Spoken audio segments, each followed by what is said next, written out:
All right, good afternoon, everybody. My name is Dwayne Smith. I am the president of the Veterans Democratic Club of San Diego County.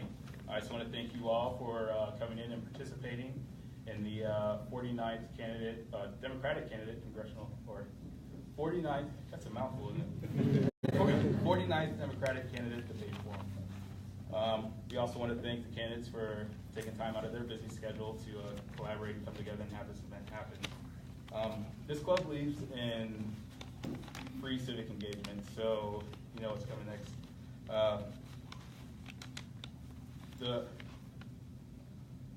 It's tough to get volunteers to come out as well as bring in donations. So if you guys can, if you can visit the donation station that's going to be outside when the event is over. If you can log on to our webpage at www.sevetdems.org and please make some donations to the club so that we can continue to hold civic engagement events like this, as well as take on initiatives such as as helping deported veterans as well as homeless veterans. Those are some of our primary issues. So a couple of ground rules up front. We understand there's a lot of passion in this room for this race and just the race in general. So we're just going to ask that everybody keep side conversations to a minimum so that everybody may hear the candidates speak and the responses to the fullest. Also, candidates are going to get 2 minutes to respond to each question and 1 minute for any necessary rebuttals. Today's event is very special to us as it's going to give you all a little bit of insight into how local clubs do the endorsement process. So at the end of the event, we're going to have all of you leave except for our club members, and we're going to deliberate and choose our preferred candidate. With that being said, let's go ahead and kick this off. Meeting is called to order at 3:33. I believe, somebody correct me if I'm wrong. That's right. Okay, so now I'm going to do a roll call of club officers. You all can do it. Joseph Brown, Vice President. Present. Juan Hernandez, Secretary. Present. Tim Cornell, Treasurer. Present. All right. Will you please all stand with us for the Pledge of Allegiance?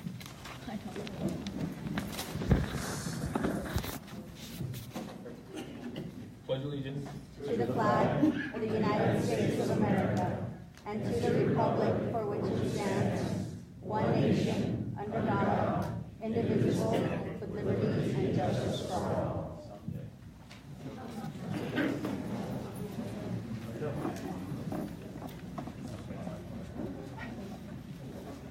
Okay, so usually at our meetings we're able to, I'm able to greet any elected officials that are in the room or dignitaries.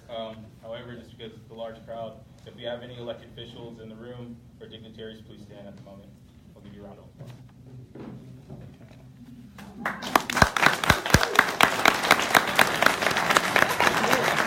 So long.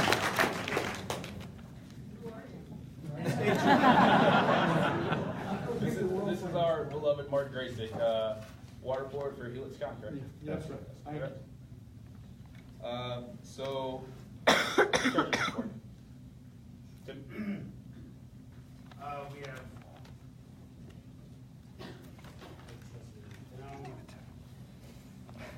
If more people come in, I need to be here. Currently, we have $1,257.41 in our funds account. And again, if we can, we would like donations that we can continue to do events like these. It starts to add up over time, just things like such as a PA system, the building itself, just so that we can continue to do those things. If you guys wouldn't mind making a small donation to the club. Okay, so today's moderator is somebody who's doing absolutely exceptional things in the community. We oftentimes lean on her for her wisdom and leadership, and she certainly delivers. She is my fellow Air Force veteran wingwoman, a VetDem, and the founder of the We Too movement. This is Christina Prejean.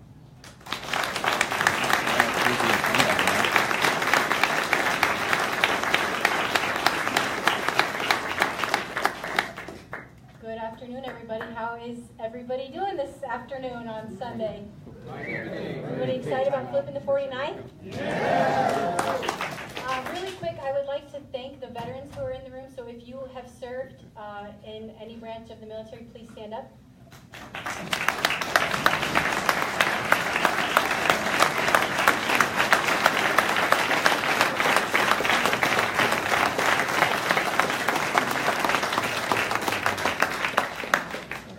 Sorry for the quick interruption. Just a procedural formality, the club has to approve the agenda before we can continue, since this is an official club meeting. I move approval. Second. All opposed? All in favor? Aye. Agenda is approved. Thank you. Thank you. Okay, welcome again to the Veterans Democratic Club of San Diego's 49th Congressional Debate. I'm Christina Pajan, a proud Air Force veteran, and I'll be moderating today's debate. I will briefly explain to you all the rules of the debate, and then we will begin. So each candidate will have 3 minutes to give their introduction and their conclusion. Each will have 2 minutes to respond, and they have 60 seconds for rebuttal if somebody does mention their name, if a different candidate mentions their name. And prior to beginning, each candidate chose out of a hat their order of giving the introduction and the conclusion. Candidates have also chosen out of a hat which candidate will start off the debate, and the following questions will be answered by the person to their left and to your right. Our timekeeper, please, thank you. Our timekeeper will give each candidate a warning time of 30 seconds and a time of when to stop. Okay. Thank you, Eric. Important. And we are going to start with our introductions and begin. Candidate 1 out of the hat was Sarah Jacobs, and she's going to begin. Well, hi everyone. I'm Sarah Jacobs, and thank you all for being here with us this Sunday afternoon. Thank you to the board of the club for putting this on, and Christina for moderating. Like many women around the country, I never thought I'd be running for office. But our country is in a defining moment. We have an unfair and unequal system that's giving access to opportunity to some while leaving so many others behind. And we see it here in the 49th District. Our military is the best trained, best equipped fighting force the world has ever seen. And yet, despite spending more than the next 8 countries combined, we have 32,000 military families here in San Diego County alone who have to visit the food bank every month just to get by. So it's pretty clear that our system is broken. But the good news is that we can fix it, and that starts by changing the face of power in this country.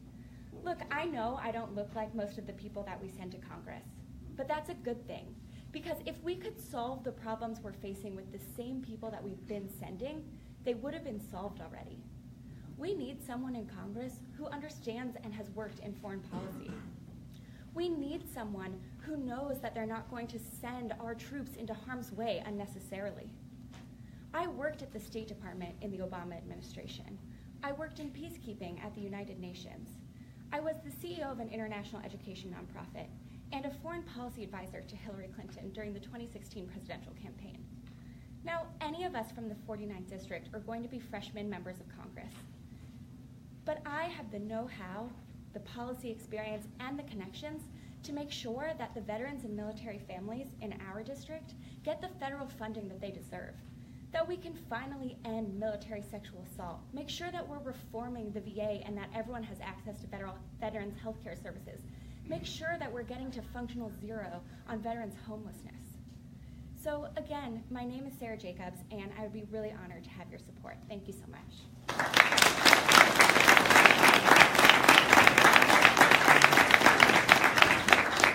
And next we have Doug Applegate.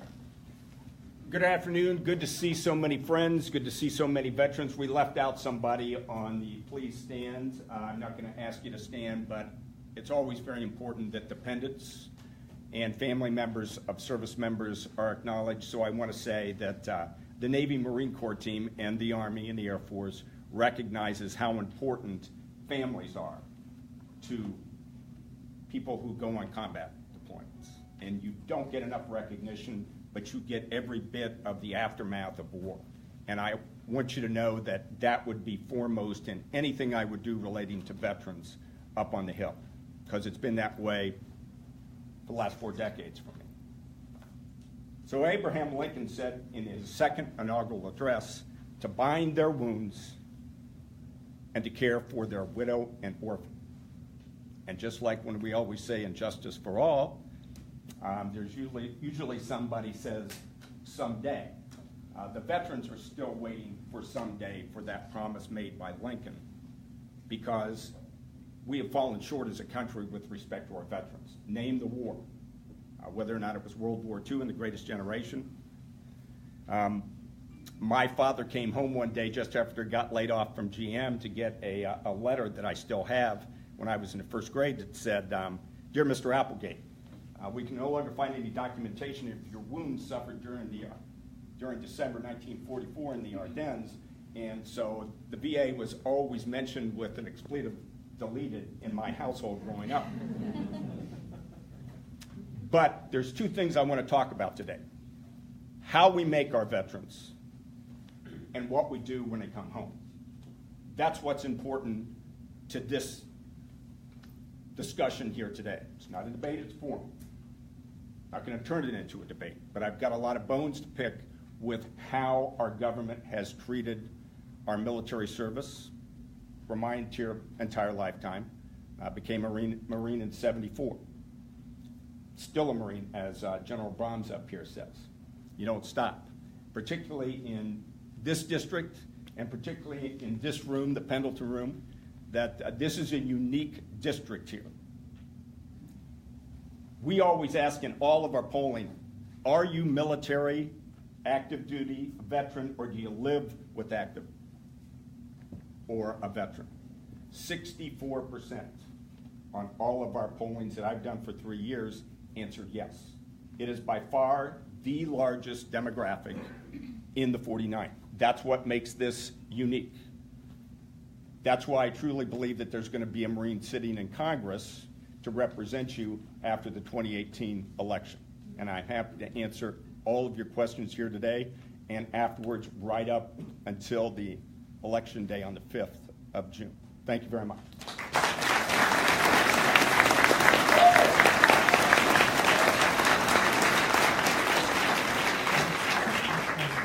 Next we have Paul Kirk. Folks, I was born in Baltimore and I was raised in a small town in Arizona. It was a predominantly Mexican-American and migrant farming town. In fact, the first job I ever got when I was 12 years old was picking onions with migrant farm workers. Fast forward about 20 years, and I'm the oldest of 6. One of my brothers marries a beautiful Latina woman, and they had 2 boys, 2 amazing Latino boys. Fast forward about another 20 years, and we have this guy come down this gold escalator and announces he's going to run for president. And then he proceeds to say that all the Mexicans that have come across the border are rapists, murderers, drug dealers, and felons. I snapped. I'm assuming many of you did too. Now, I never thought in a month of Sundays that this clown would get on. But when he did, I decided I needed to step up. So when I was 16, my mom was diagnosed with a disease called ALS, or Lou Gehrig's disease. And very shortly thereafter, the financial pressures started. Okay, I'd come home from basketball practice, my mom would be crying, she'd been talking to some bill collector. I remember coming home one day and had a couple hours and I made myself a quick bowl of cereal. And I bit into the cereal and I almost spit it out. It was rancid. And I turned to my mom and I said, "What is this?" And she started to cry again because we had just reached that point where we couldn't afford milk. We were on powdered milk. I was 16 and a half. When I turned 17, I decided to join the Navy. It was after my junior year of high school. Now, I needed my parents' permission. This is 1972. There's a lot of gray hair here. You all remember every night on the news, the number of North Vietnamese been killed, the number of Americans been killed that day. My mom didn't want any part of sending me into the military. She didn't want any part of it. She was sure I'd go to basic training, I'd go to Vietnam, I'd be killed. And they kept talking about riverboats for some reason. So I finally convinced her that the only way I was going to ever get to college was a GI Bill. She finally signed. Again, I joined in 1972. I'm a Vietnam-era veteran. I didn't get over to Vietnam until October of 1973. They signed the Paris Peace Agreements in early '73. I served for 3 proud years, but when I got out, folks, I struggled like our veterans are struggling today. We have over 40,000 men and women who were homeless last night. Over 22, if the averages hold, will commit suicide today. Our veterans deserve better. I've gone down that rabbit hole when I got out of the service. I have significant ideas about what causes it and what we need to do to fix it, and I very much look forward to the conversation today. My name is Paul Kerr. Thank you.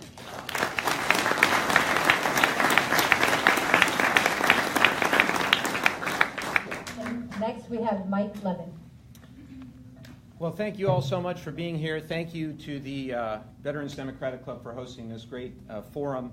I respect and appreciate all of you here who have served, including you, Doug, and you, Paul. Thank you all for everything that you do.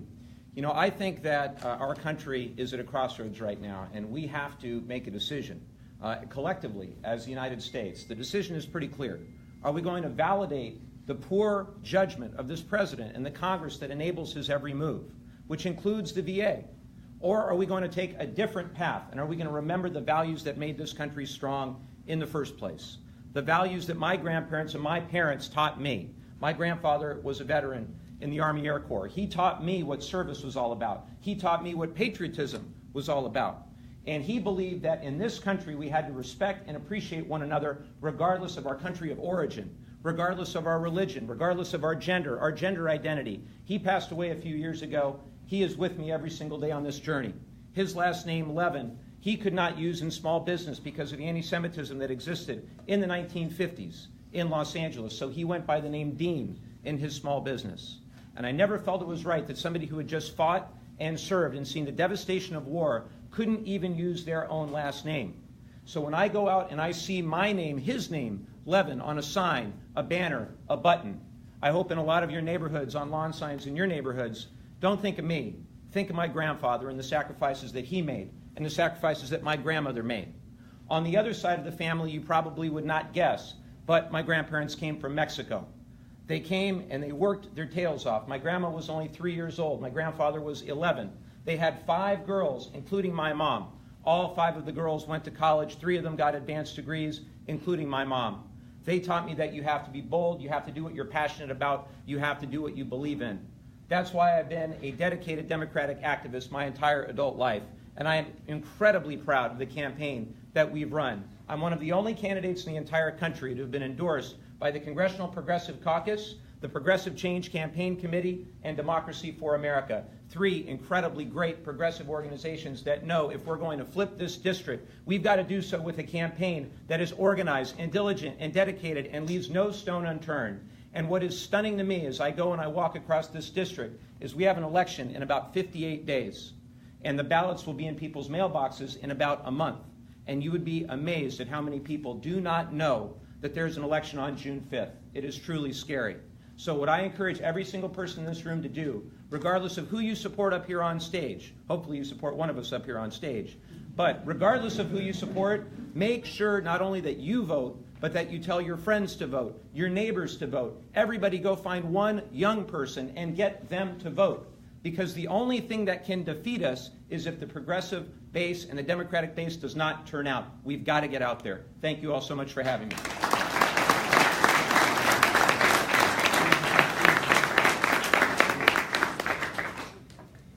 Thank you. And now we are going to begin with our questions. Paul Kerr, the first question is for you. What does service mean to you? And please provide us with an example of a time that you have served our country.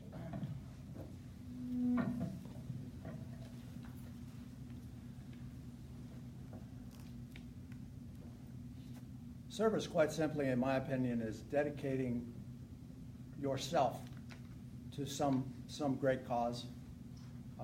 I consider our clergy who serve in God's name to be serving a cause. I consider our firefighters our police officers who are serving our communities. Those are two extremely strong examples. I've spent a lot of time with police and fire.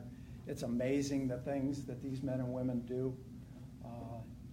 It's shocking in many respects. I could spend hours on this alone. The things that our firefighters have to do, the mental, the PTSI that they put up with is amazing. As to service, my service has been 3 years that I served our country, and I very much hope to,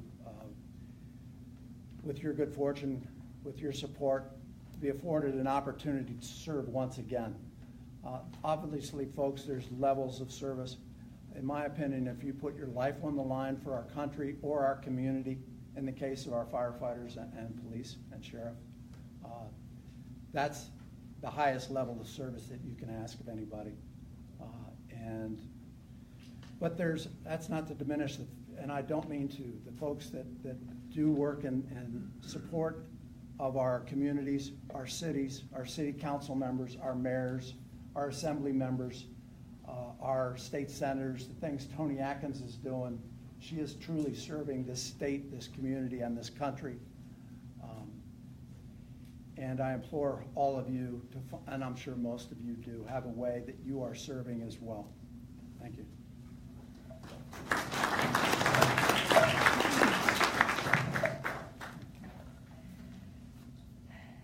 To me, service means anything that you're doing to make the world a better place and to make sure that you are using yourself in service of others. For many of you here in the room, that meant serving in our armed forces, and thank you so much for all of that service. For me, growing up, I knew that I had been given opportunities and advantages that other people didn't have. And I always knew that it was my responsibility to use those opportunities to be of service and to have as much impact as I could have, making the world fairer and making sure that everyone had access to opportunity. I joined President Obama's State Department because I believed in his vision that we didn't have to settle for the way things are, and we didn't have to accept things the way that they had always been. And I was proud to work at the State Department where I helped create policy on U.S. conflict zones in Africa, on countering and preventing violent extremism, on making sure that the security sector assistance packages that we gave to our partners had good governance included in them. And I think that we need to make sure that we're providing service opportunities to all of the young people who want to serve. I think we need a goal for 100% national service for all of our young people, and that means we need more funding for AmeriCorps and to be able to live up to the commitments we made in Ted Kennedy's final bill, Let America Serve. I also think that we should use opportunities like refinancing student loans and forgiving student loans to get young people to go into the professions that we need, like teachers and nurses that are service-oriented. Thank you.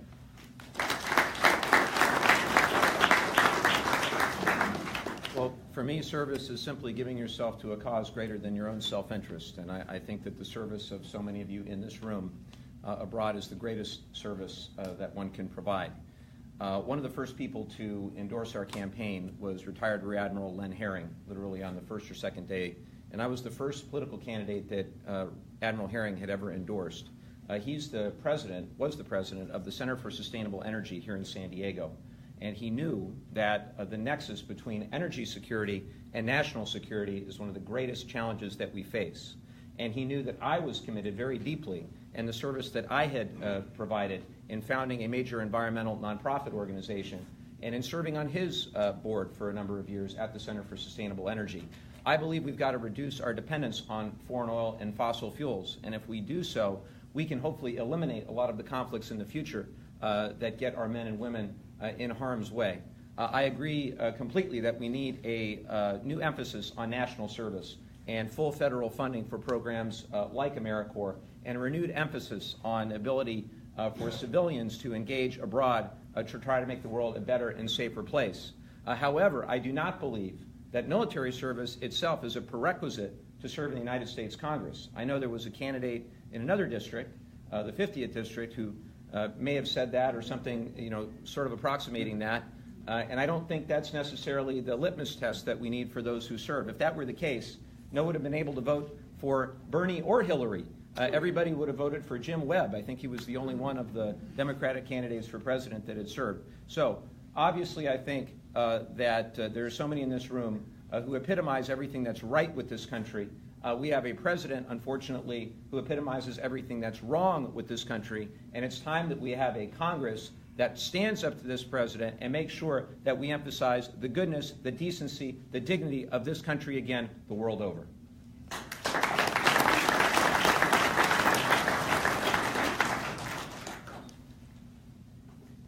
Let me answer the second question first. All of my life.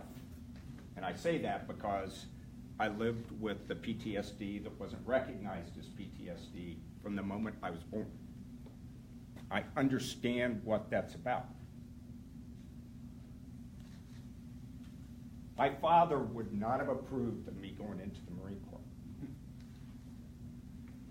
Wouldn't have. Thought it was honorable to volunteer. Wouldn't have approved of it. What's important about serving in the military is being able to speak up when we use military force. Because if you didn't serve, you don't know. I didn't know living with my father because he didn't talk about it. Rhetorical question. Growing up in my household was this. Anybody who talks about combat didn't see it. It's true. Why we don't have congressional representatives that will do their duty and demand to vote roll call with their name for every use of military force is treasonous, no matter what you have after your name, D or an R. And I'm tired of it. And I'll call anybody out about that. So what do we have that's important for everyone to do? Serving around the world, I've seen all sorts of governments. The thing that is absolutely essential for a democracy is an informed electorate. It's just as important as serving in the military for the democracy. You being here today is the most important service you can do. Be informed and vote. Thank you.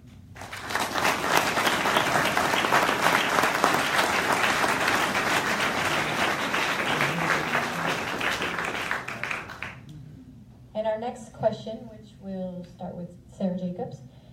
How do you feel about the current authorization of military force, also known as AUMF, and why?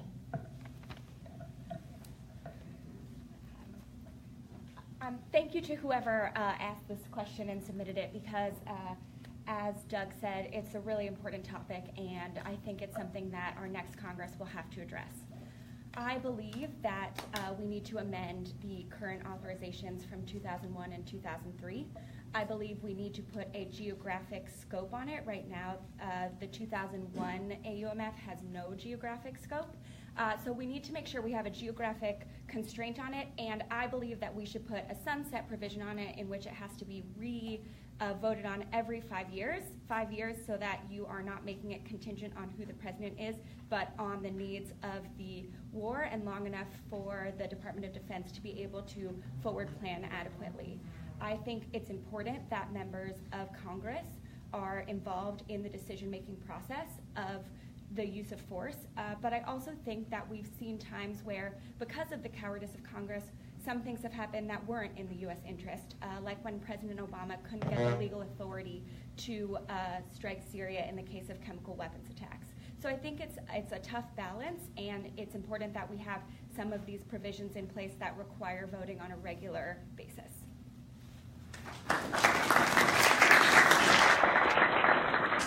Congress needs to step up and do its job. The Constitution's pretty clear on this. It's the United States Congress that determines whether or not we go to war. And somehow along the way we lost sight of that. And it was bad enough when we had Bush or Obama determining whether and when we go to war and put our troops in harm's way. It is completely unacceptable when it's Donald J. Trump who's deciding whether and when to send our troops into harm's way. So I completely support a new authorization for use of military force. I support Senator Tim Kaine's effort and Congressmember Barbara Lee's effort to turn back the clock. We've got a 15-year-old AUMF that was broadly designed to try to prevent terror after 9/11. And now we go to war with places like Yemen, where we've got 1,000 troops, and you have senior senators like Lindsey Graham, and he doesn't even know why we're there. We've got folks in Washington who are too busy with whatever they're doing in this corrupt Trump administration to actually acknowledge and respect the offices that they hold. So I hope whoever of us, one of us is going to get there, right? I think we can all agree on that. Whoever gets there, we've got to do our jobs as representatives. It's past time to have Congress give the president a blank check. That's what's happening right now, and I got to just be straight about this. Rocky Chavez, Diane Harkey, Kristen Gaspar, any of those other Republicans, that's what they're going to do. They're going to give this president a blank check in Syria. They're going to give this president a blank check in the Middle East. That's not what we need. We need a Congress that holds this president accountable once and for all, and that's what I'll do.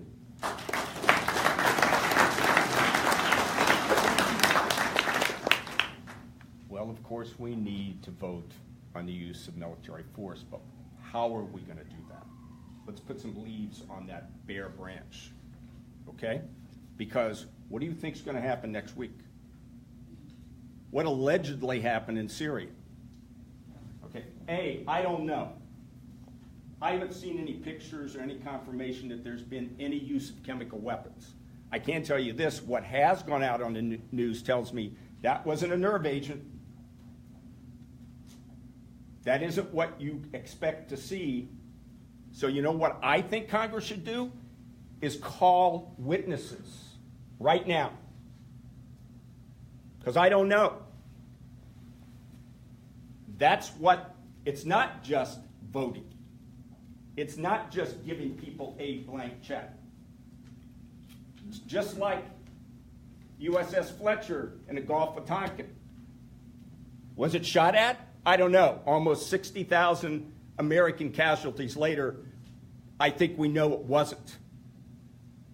It's about the facts. It's about how long in blood, treasure, and time military force is going to cost us. That's what you need to do. Not just say you're going to vote. Vote on what? That's why everybody's capable of answering these questions.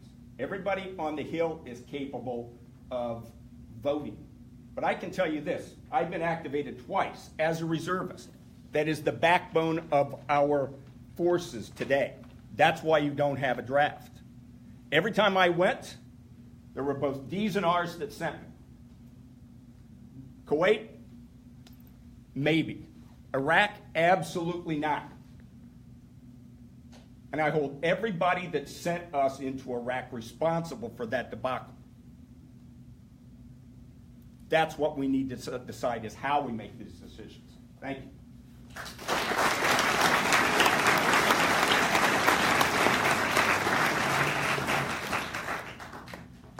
This is a complex issue. We need a president who does have the ability to respond in cases of incredible crisis. Syria is obscenely complex. We don't know whether it was the Kurds, whether it was the moderates trying to point fingers at a different group, or Turkey was involved trying. You don't know. You need information. But we need our president to have the flexibility to move quickly in case of an emergency. That's not to say that as members of Congress we can, should, or ever will abdicate our authority. We have to dig in to those issues. We have to see those reports. We have to see those pictures. But Congress has the responsibility for declaring war. We're still in Afghanistan. We've been in Afghanistan for going on 17 years. It's time to get out of Afghanistan. I don't believe, I believe it's time we get out of Afghanistan, and I believe we need a member of Congress in this situation specifically. Folks, one of the problems I have with San Diego County is we're one of the largest military towns in the country. We have 32nd Street. We have a naval air base down in Imperial Beach. We have the sub bases. We have Miramar. We have Camp Pendleton. We have no member of Congress who's ever served in the military, who knows what those families are going through. We need a member of Congress who understands what those families are going through. Thank you.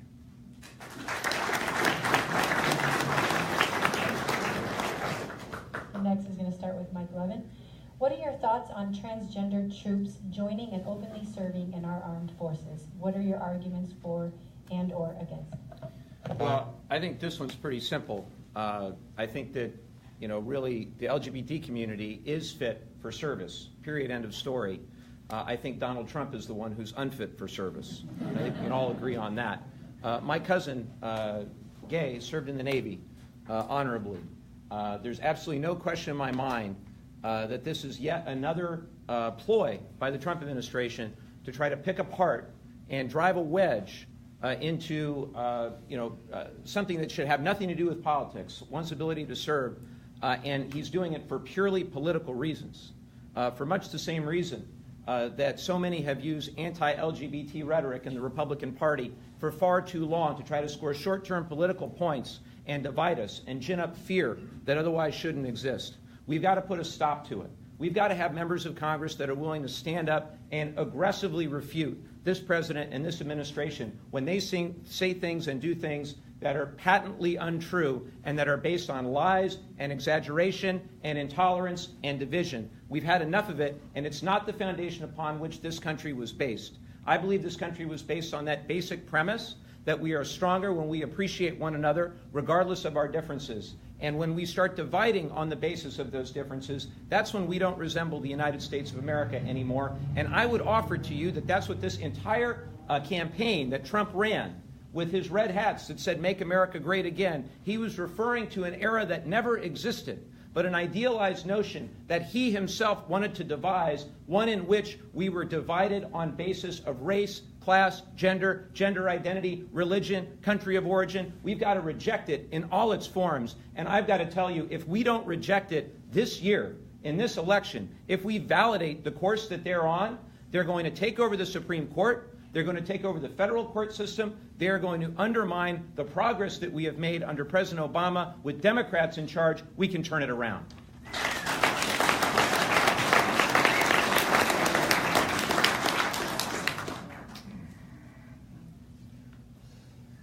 Let me continue with that theme. With Democrats, we can turn that around. Okay, I served through 4 generations, okay, starting in 1974. You want to know why we got to finally getting rid of Don't Ask, Don't Tell? It was because millennials just didn't give a damn about your sexual orientation. That's why it happened. All right?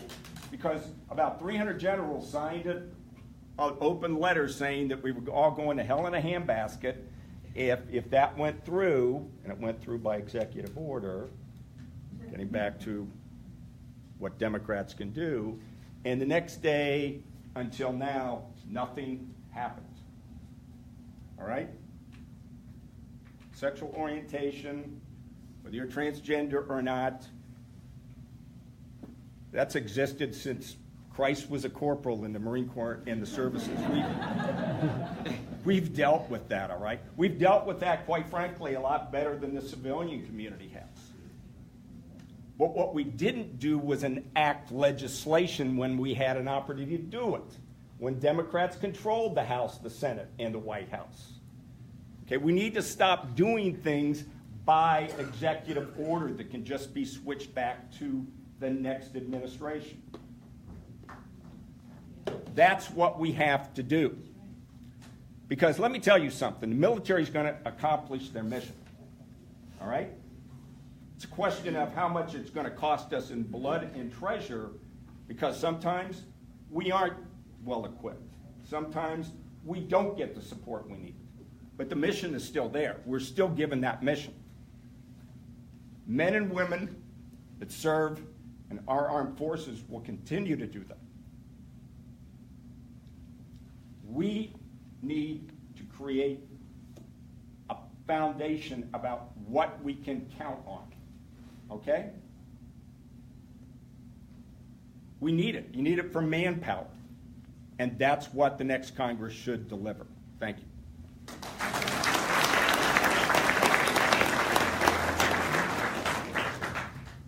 Of course, transgender should be able to serve in the military. A couple of things. One, folks, I have 21, 21 first cousins, one of whom served in Vietnam. He was a captain in the Army, and he is gay. And he always has been gay. But he had to serve as a straight man because this was 1963, and 64, 65, and 66 in the Army. And that's deplorable. But we have some other issues. Saying that transgender can serve in the military is one thing. We have significant problems right now. We have approximately 1.2 million members of the military.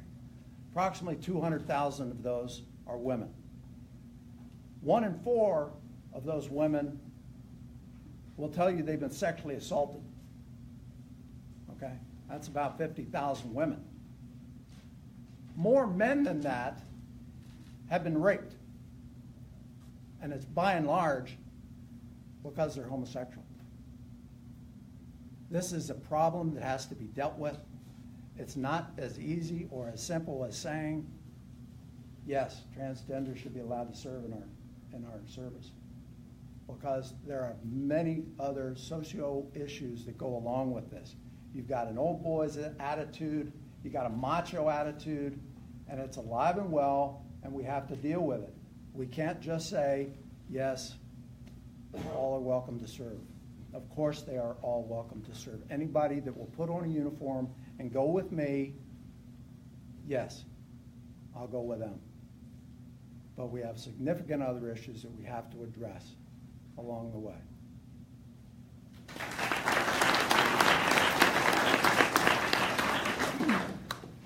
Well, as some of you may know, President Trump tweeting about banning transgender troops in the military is one of the reasons I decided to run for Congress. My youngest brother is a trans male, and he called me after Trump was elected. And he was shaking in fear. I've never seen him so afraid. And I tried to calm him down, like any big sister would. And I told him, you'll be okay, I'll protect you. And he goes, Sarah, I'm not worried about me. I'm worried about all the people like me who aren't from Southern California, who don't have families like ours, who are hearing right now from their country that they don't get to exist. And every time the president tweets another thing about banning transgender troops, it's my brother and all of those people all over the country who I think about, who are getting this constant reminder that no matter how much they try and serve their country still doesn't accept their existence as fully human. And so, of course, we need to allow transgender troops in the military. And every military general will tell you that the transition process has been going well, that it's not affecting military readiness, it's not affecting cohesiveness. There is no medical reason why we shouldn't allow them to serve, and there's no cost reason why we shouldn't allow them to serve. So all of the president's arguments are not about our military, they're about his bigotry, and we need to stand up to that.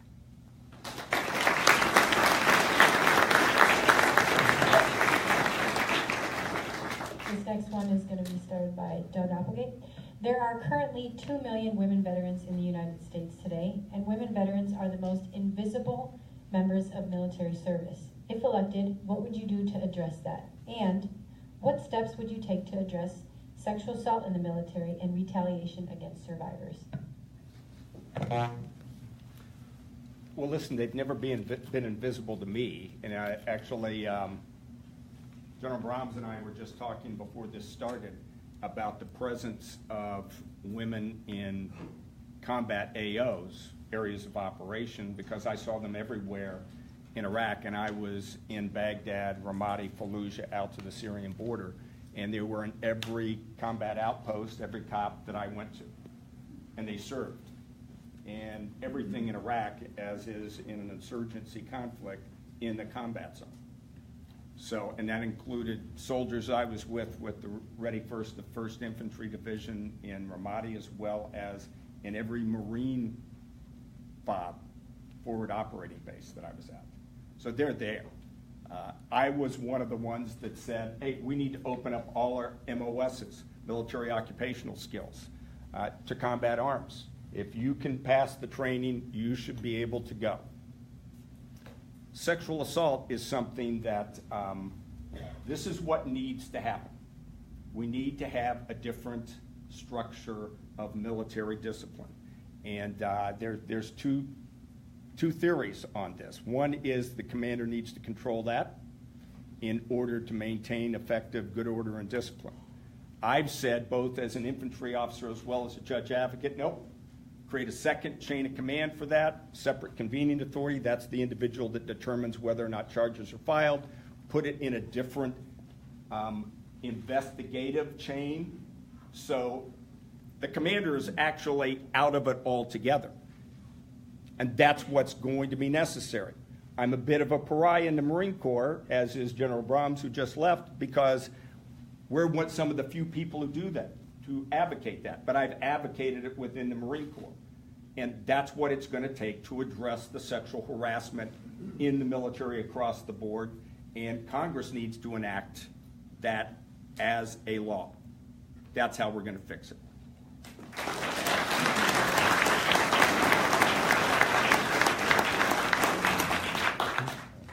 This is one of the largest problems plaguing our military, period.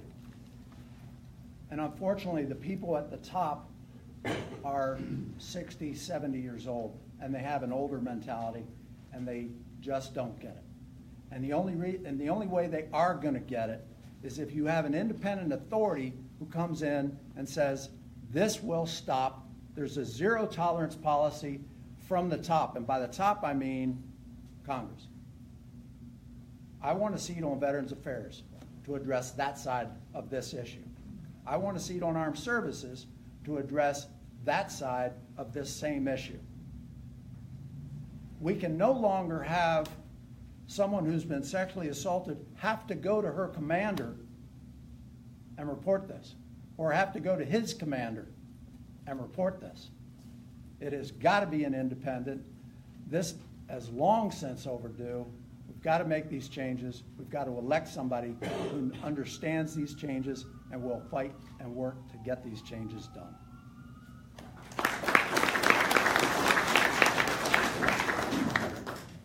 Well, first, Christina, thank you for all the work that you've done bringing this important issue to light. You know, as she mentioned, women are the fastest growing users of the veterans' healthcare services. And while there's a lot that we need to do to reform veterans' health care, one of the most important things is that we need to bring it into the 21st century and make sure that they're adequately serving our female veteran population and also our LGBTQ+ veteran population. So that means that we need to make sure that our veterans' health care can provide adequate reproductive services, but it also means that we need to go beyond reproductive services and take care of the whole veteran, make sure that we have adequate mental health services, making sure that practitioners are trained in how to interact with female veterans that they're treating. We also need to make sure that when women are serving in the military, they have access to reproductive health care services while they're serving. That means the full range of reproductive services on every base. I was reading a study that said that female veterans are actually more likely than male veterans to become homeless. And the majority of women who become homeless is they've also been had military sexual assault or other sorts of trauma. And so as we're working on fixing our veterans' homelessness issues, we also need to make sure that we are adequately addressing that population and making sure that they have access to shelters and places to live that, if they need, can be gender specific. We also need to make sure that we take military sexual assault adjudication out of the chain of command. As everyone here has said, I believe it's the only way that we can get real justice for the survivors, and that anyone who was dishonorably discharged because of PTS due to military sexual assault is able to access the services that they need, and that PTS due to military sexual assault is given the same treatment, care, and priority as all other forms of PTS.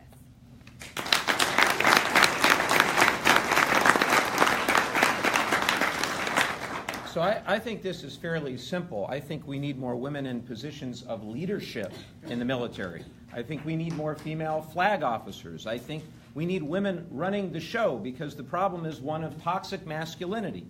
We have a cultural problem, and I think the only way you address that cultural problem from within the military, just like you have to address that cultural problem from within corporate America, or that cultural problem from within the United States Congress, is by having women in leadership. When we had female Secretary of State Madeleine Albright, who just wrote a great op-ed the other day, she talked about a culture of corruption that is occurring in this administration. I would say that culture of corruption goes to the very top of this administration. It infuses this administration, all of its decision-making, and part of that culture from this president is toxic masculinity.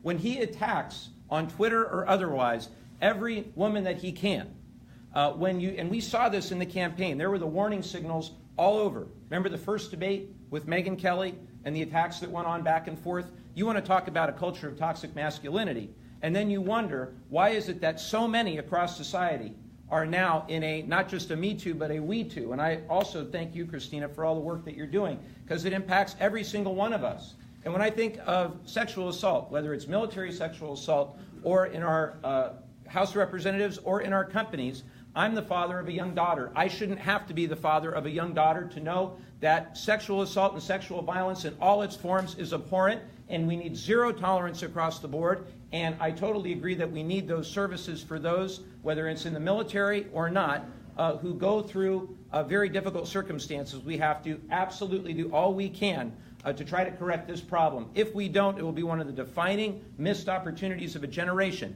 When we elected a president who himself had a history of sexual assault and did not rise above it and stand united against it, now's the time to do it.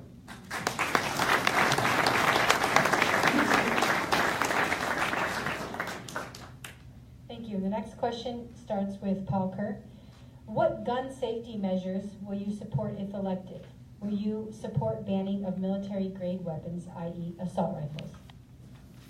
I get the easy one. Folks, the issue of guns is out of control. One of my dear friends was over in Las Vegas when that broke out, and he was there with a woman he's been dating for a while, and they literally dove. They had to make it from about here to the back of this room to get to cover, which was the stage. This woman's brother was there with his wife. They went this way, they went that way. She was shot. She was shot. Fortunately, she lived. She was shot in the leg. But I couldn't reach him for 2 days. And you kept hearing about all the people that had been killed. And I'm calling everybody. Universal background checks without loopholes has got to become the law of the land, and it's got to become the law of the land yesterday. We need the political backbone to make this happen. That all starts with one election here in the 49th, and real candidly, I think this is going to be a sweep in 2018, because people are fed up. Kids are fed up. We've got to ban the assault weapons. We've got to ban bump stocks. We've got to ban banana clips. Banana clips, for those of you that don't know, are the big long clips that can hold 10, 30, 50 rounds. This has got to be done immediately. We've got to keep fighting this. The NRA is formidable. We all know that. How they get that much pressure out of that little money, real candidly, is shocking. But to the extent, I have family all over the country, and we are active, and we are knocking on doors, and we are saying, if you support guns, we are going to get you gone. And that's hopefully something that you're doing every day, just like I am.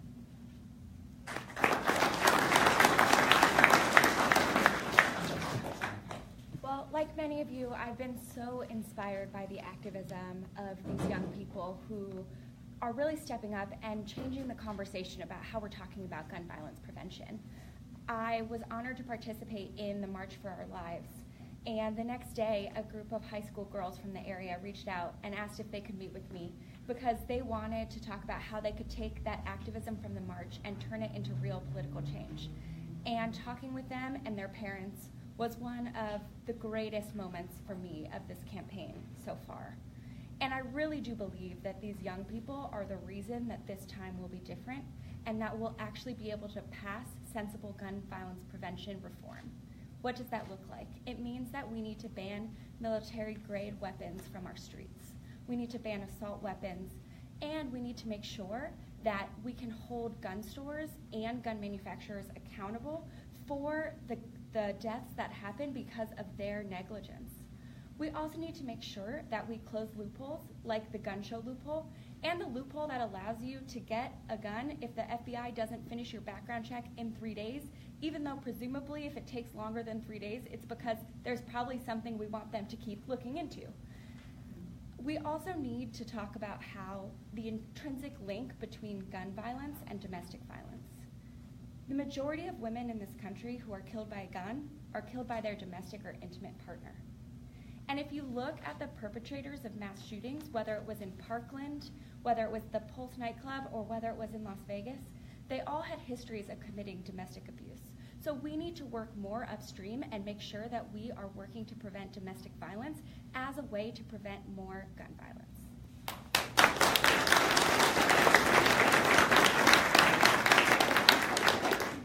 So the other day I was dropping off my son. I drop my son off and my daughter off pretty much every day when I'm around to do it. My son is 5 years old, goes to a little public kindergarten by our house. And I dropped him off, walked back to the car, turned on the radio.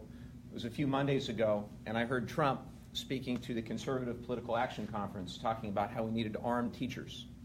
And I don't know of a single teacher that thinks that's a good idea. I've got two of my aunts who have been public school teachers for 30, 40 years, and they think it's about the stupidest idea they've ever heard. Our public school teachers have a lot to do. They don't need to add that. We absolutely have to ban assault weapons. There's no question in my mind that we have an out-of-control gun violence epidemic in this country. 33,000 people a year unnecessarily murdered by guns.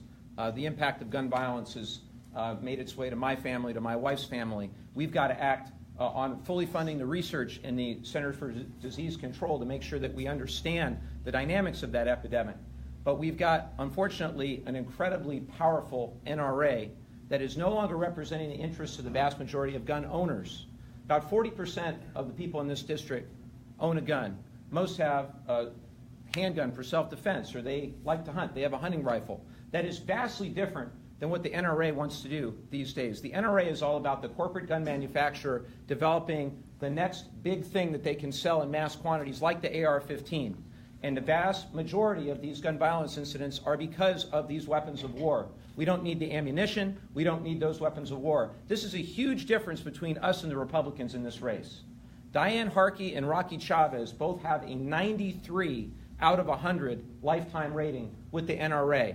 When you go out and you remind everybody, as we said, there's an election on June 5th, you tell your Republican or your decline to state or independent friends and neighbors, if you want to do something about gun violence prevention, you better elect somebody up on this stage, because if you elect Harkey or Chavez, they're going to go right down the same road that Trump wants.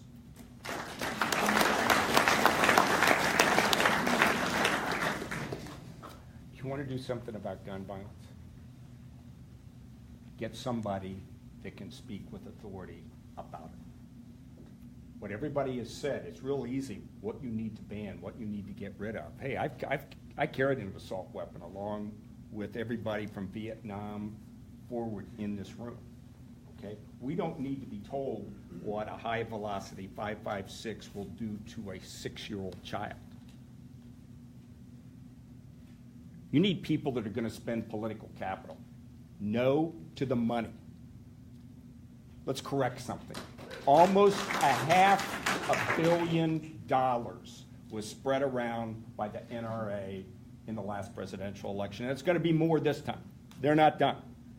You need people that are going to spend their political capital and say, if it's going to mean that I'm only there for 2 years, I'll spend every cent of my political capital to do something about it. And listen, I've been a trial attorney for 4 decades. I'll start off with you got to take assault weapons off the street. But the other thing you need to do is do something more than the background checks after you get the background checks. You're going to have to bring out everybody to qualify on combat ranges and live classes every year before you buy ammo. Because if you think you're going to take away all the assault weapons the next time you get the house, it isn't going to happen. You're going to have to get something done. And then keep chewing away at that bone until you do something about the stupidity as to how we handle weapons in the United States. Every vet in here knows what it is required to have gun safety, because we've done it. That's what we need to do. We need to get serious about, just don't read a laundry list about what you're going to do in Congress. Tell me how you're going to do it. And that's why I'm going to do it. Thank you very much.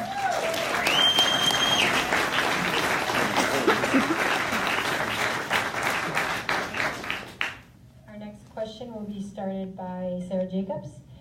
What would be the first congressional bill that you would introduce, sponsor, or co-sponsor upon assuming office, and why? So I believe that the biggest issue that's affecting our district is unequal access to opportunity, and that's true for our economic system and it's true for our political system. And one of the ways we see that disparity really concretely is in our criminal justice system. So the first bills that I would want to introduce are our sister legislation to bills that have already been introduced in the Senate that use federal grant money to work with states to incentivize them to reform the money bail system and to get rid of private prisons. So those would be the first two bills I'd want to introduce. And beyond that, I'd want to make sure that we finally pass the Paycheck Fairness Act so that women have equal pay, that we work to make sure that every family has access to affordable childcare, and that no family has to pay more than 10% of their income on affordable childcare. This issue is actually especially prevalent for our veterans and military families. If you ask a military spouse around the country, 2/3 of them will tell you that having access to affordable childcare is the main reason why they are not getting the employment or education that they want. And we need to make sure that we have subsidized and affordable childcare on base and off base, and that our students and children of active duty service members are getting quality public education both on base and in the neighborhoods surrounding the base.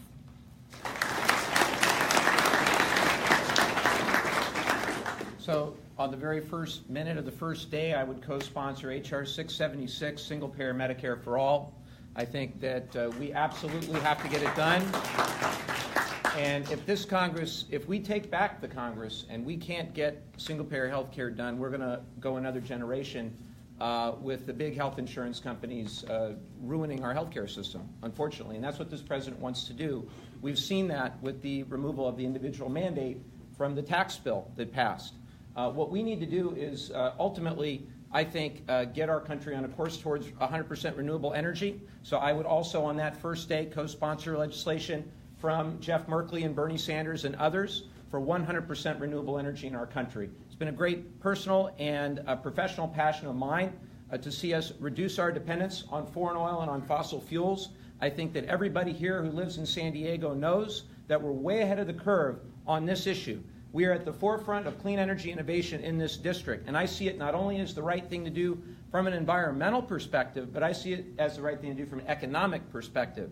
As I look to the future of this district and where we're going to create those jobs for the future that are going to help keep us strong and keep many people here working at high quality, high skill, high wage jobs, it's going to be with things like clean energy. It's going to be with things that do not require automation and outsourcing in the way that many jobs are being outsourced and automated in this district. About 1/3 of the jobs in this district are subject to that. Clean energy and infrastructure is a way that we can fight it, and it's absolutely something that we can lead here in this area. So I'll be proud to sponsor 100 by 50. There are about 1 million more bills, including H.R. 3053 that Congressman Peters has on San Onofre, which is very important to me as well. We'll get all that done in the first day. And then we'll come up with a bunch more. Thank you. Did you read the question again? Because I'm confused. Sure. What would be the first congressional bill that you would introduce, sponsor, or co-sponsor upon assuming office, and why? Let me answer the question that's been asked, all right? By saying, first of all, I've been for single-payer health care since I started running for Congress. That's not going to be the first bill I sponsor, okay, because that has inertia.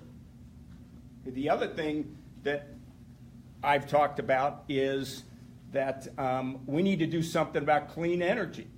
We can get to renewables much quicker than even Sacramento's been talking about, okay? Particularly if Congress will get off of their behinds and end oil subsidies, because the market will take care of it, and Deloitte and Tush have been telling people that we can get there in 10 years if we just do that. So I'm not going to waste my first bill on those two things. Let's talk about what's really the reason why the Republicans and conservatives are in Congress. It's because Democrats stopped talking to working class families. Okay? That's why they've been losing a long time, and I'm tired of it. And now we're at a point where, you know what? AI, automation, robotics is going to change everything in the economy. There's only one thing that can fix that. And the great leveler, and it's not the court system, because I've been in the court system. Atticus Finch had it wrong in To Kill a Mockingbird. It's education. Now, let me tell you what I have been for, and that's the first thing I'll do.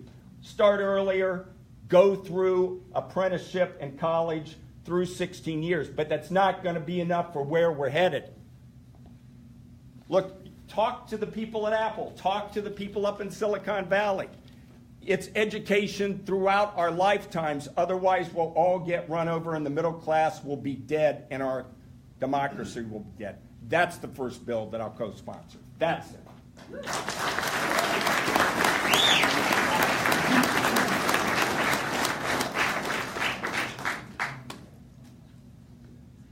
There is no greater travesty in our country than the fact that we don't provide quality health care to every man, woman, and child in this country.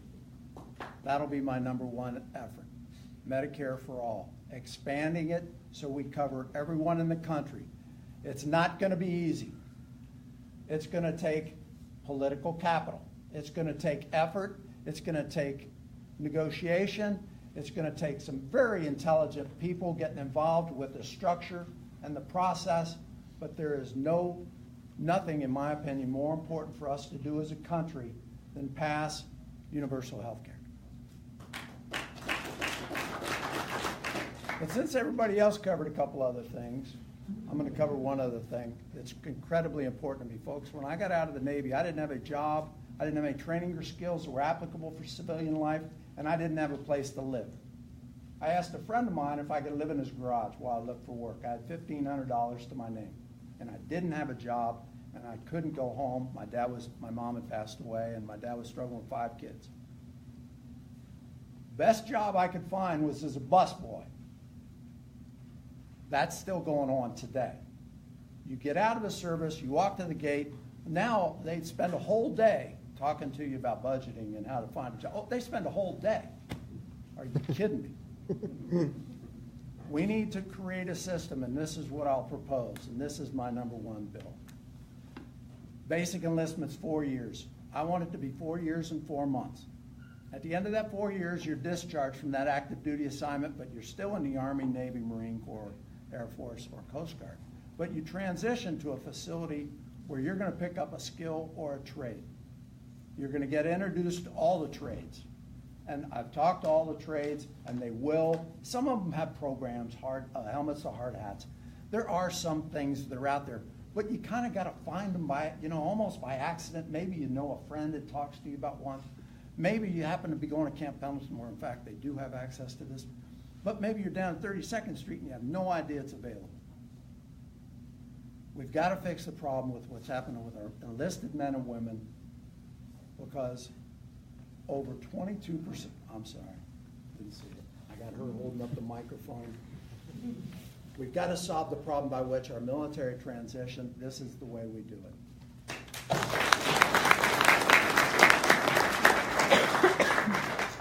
And our next question, we'll start with Mike Levin. As you know, an average of 22 veterans per day take their own lives, many as a result of PTS that they acquired via their service. What will you do if elected to get these numbers as close to zero as possible? Also, do you support the funding of research for marijuana being a tool to help treat PTSD? How would you go about making that happen? My friend Nathan Fletcher wrote an amazing op-ed on this very topic about a year and a half ago, in which he talked about the stigma that we place as a society on mental illness. He talked about honoring the Purple Heart to those who have served mental health injury just as we do physical injury. And I believe that that's a good idea. I think that we have to do everything we can to try to continue the work of Shulkin, Dr. Shulkin, who was the recently fired head of the VA.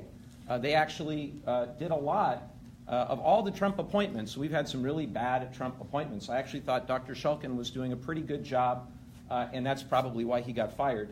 But one of the things that they decided to do was make it so that other than honorable discharges actually have access to mental health services. That is a hugely important thing, because if you go right down to Oceanside Pier right now, you will see people who have served this country who are dealing with a lot of mental health challenges. So I agree with Nathan that we have to do all we can to honor those who have served and who have faced injuries, not just physically, but mentally as well. And I completely support the use of medical marijuana, and I think it is unconscionable that the VA can't prescribe medical marijuana. That makes absolutely no sense to me. So I'm going to be a member of Congress who is going to be a champion of cannabis. Here in our state, we have been very clear as the voters of this state that we believe in medicinal and recreational use of marijuana. And I think that, unfortunately, our federal government, with Jeff Sessions and the others, are trying to do all they can to undermine the ability of California to make up its own decisions on that and many other issues. So I want to be a champion for California, not for what's going on in Washington, D.C. And I think that all of those Republicans that are running in this race, and there are 8 of them, there are 4 of us, but there are 8 of them, you should ask each one of them on cannabis, on every issue, are you with Trump or are you with California? Because there is no middle ground.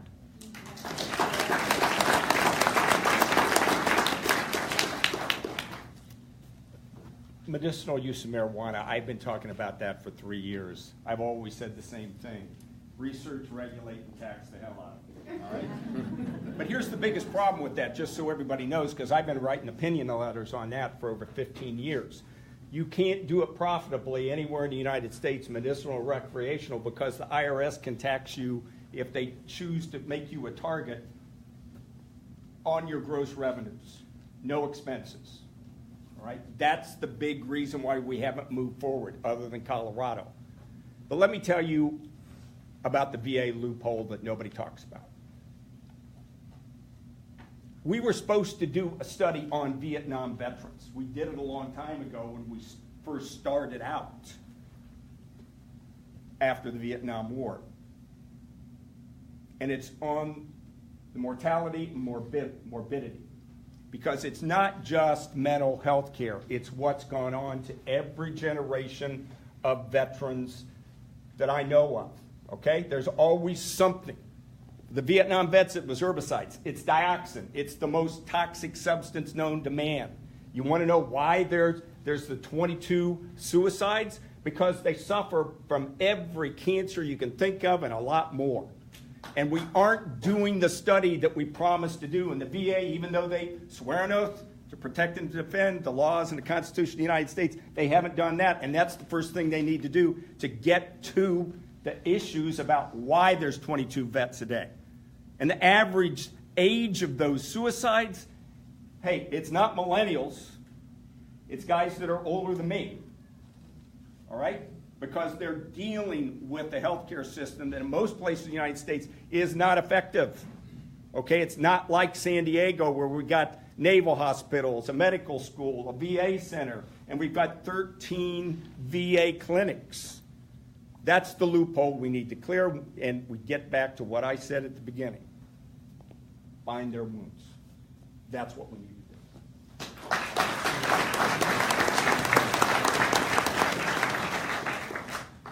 The group within this 22 that is increasing the fastest currently is women.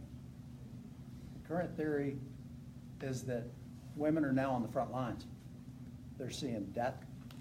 They're going to countries where people are using children as shields, and they're seeing these kids.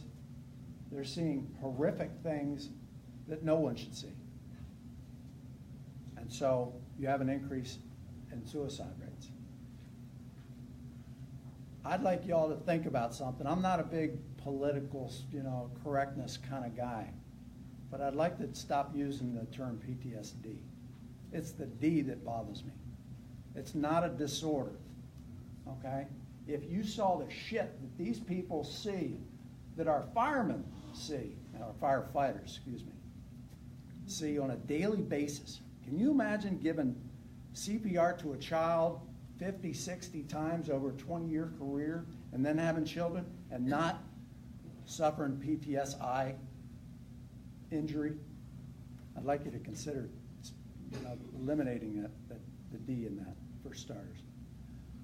But I think it's not just the combat issues that our veterans are seeing. I think it's so much more, because the first step is I can't find a good job. The second step is I can't take care of my family. The third step is problem with a relationship. The fourth step is drinking. The fifth step is drugs. The sixth step is homelessness. Now you're going to face all kinds of mental issues and challenges just trying to survive.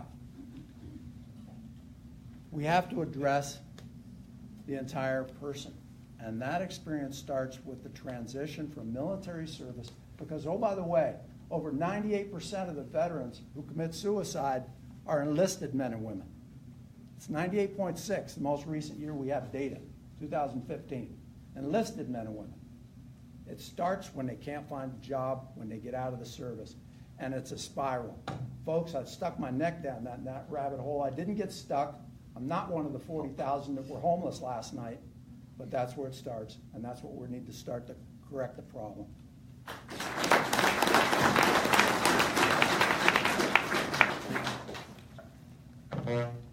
The stories of these veterans committing suicide is heartbreaking. I've sat with a family whose child survived Iraq only to come home and take his own life. And so we need to make sure as a government that we are providing the funding that's needed to the VA to make sure that everyone has access to mental health care services. Here in San Diego County in 2014, we had a study done that showed that repeated canceled appointments were directly linked to attempted suicide here in San Diego. So we need to fix our Veterans Health Care Service, make sure that their wait times are shorter, that they have quality care, that they have funding to have mental health professionals, that we're training all of the service providers in the VA to spot signs and make sure that as they're seeing patients for other reasons, that they can refer them to mental health services if they need them. We also need to make sure that we're having a concerted effort for female veterans and their mental health care needs, and also a way to make sure that veterans who are suffering from PTS or have other mental health needs because of classified aspects of their job are able to also have treatment and services. There have been some pilots done giving clearance to psychologists and therapists. In fact, in President Obama's White House, there was a military doctor who was able to have access to all of the classified information so that he could help treat people and they could talk about things that they saw. We also need to make sure that we are fixing our veterans healthcare so that it's a center of excellence and that we're learning from innovative methods that have been tried in different places and bringing those innovative techniques across the whole veterans healthcare service.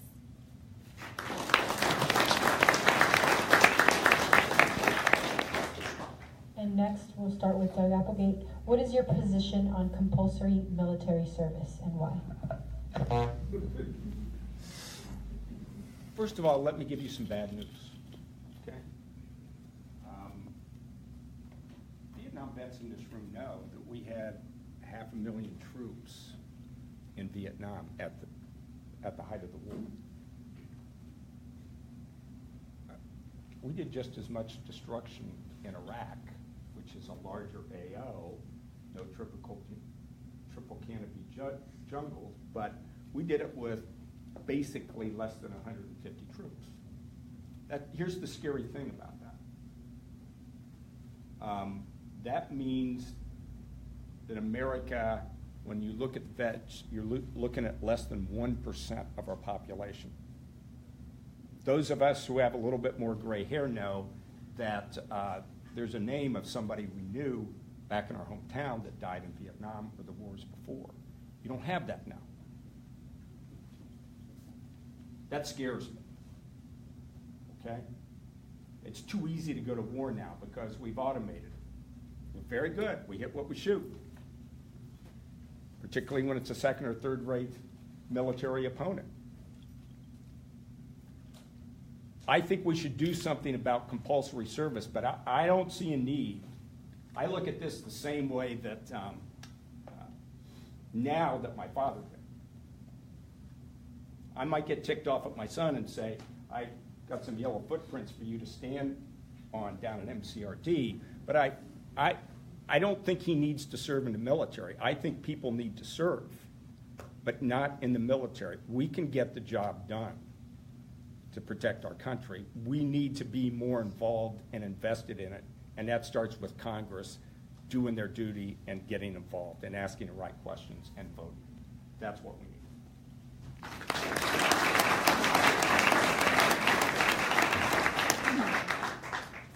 I support a voluntary military that includes LGBT, that includes everyone who wants to serve. And we can do this by simply making it a better outcome after you've served. It should be a path to, okay, serve your country, that's phenomenal. But then we're also going to train you, because those skills that it takes to be a soldier or a sailor aren't the same skills that you're going to need to be a coder so that you can have a job in the new economy. A certain percentage of our military, of course, do get training that is applicable for civilian life. If you're an air traffic controller, it's a great place to learn, and you can come out and you go to work. But there are so many other areas where we can take kids, 18-year-old kids right out of high school, typically, serve for 4 years, provide them with training, and get them started in life. And by the way, that facility that I want to create does include a mental health screening process throughout the course of that 4 months, so that we can talk to these young men and women and see how they're doing and make sure they're doing good before we, discharge them from the service. But it also includes some training and some prep and some study. Like if you want to go to college, that's great. Let's give them a 3-unit class. Not only teach them that class, but teach them how to survive that class. Teach them how to take notes, how to take a midterm, how to write a paper, how to pass the final. And then SAT preps. And then take the SAT. And then sit down with them and talk about the budget. Okay, this is how much it's going to cost to go to San Diego State. This is what you're going to pay in tuition and books. And here's how much you're going to have remaining available. Let's make the military an option that young men and women absolutely come out of high school and say, that's my path. That's my path.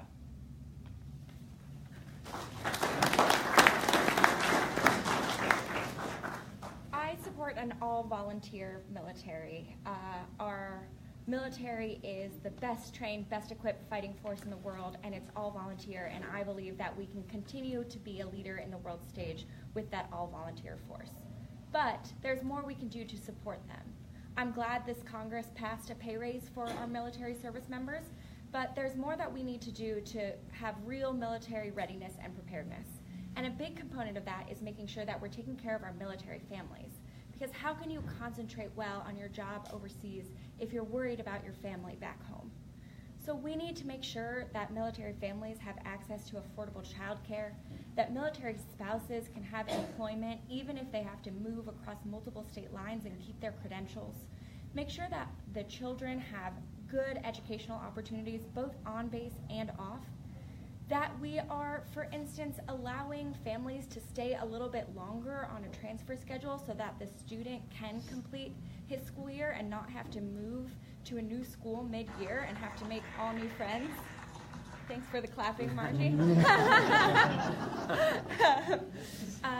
That we are providing the support services that we need to these military families so that they can be successful as a support system and improve our military readiness.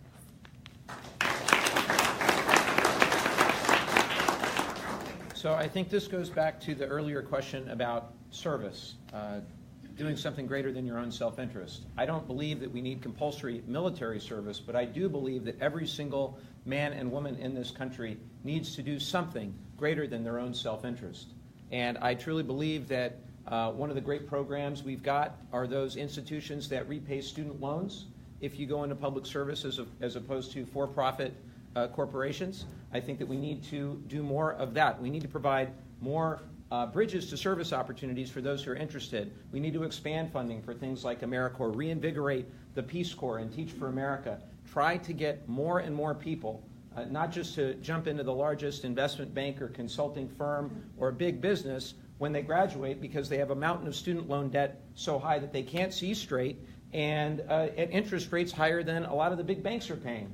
So we've got a fundamental problem with economics. If you go to school, you want to be able to pay off the loans. You shouldn't need the loans in the first place. For one, we need to try to provide free community college and four-year public universities to everybody. I support the College for All Act. But where we are at today is a lot of people in their 20s are making decisions on economics rather than what's in their heart. What's in their heart is a desire to serve.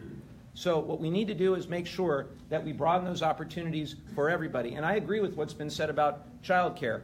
With two small children of our own, my wife and I know the real costs of childcare, and they are outrageous. In many cases, you could be paying a huge percentage of your income between housing and childcare and healthcare. You can't afford to live in a place like this, which is why people go and they work for corporations and they do other things instead of serving. We need to make sure that we do everything we can to restore that ethic of altruism and service. And I think the first thing we need to do is get Trump out of there and replace him with somebody who actually believes in altruism and service again. Thank you.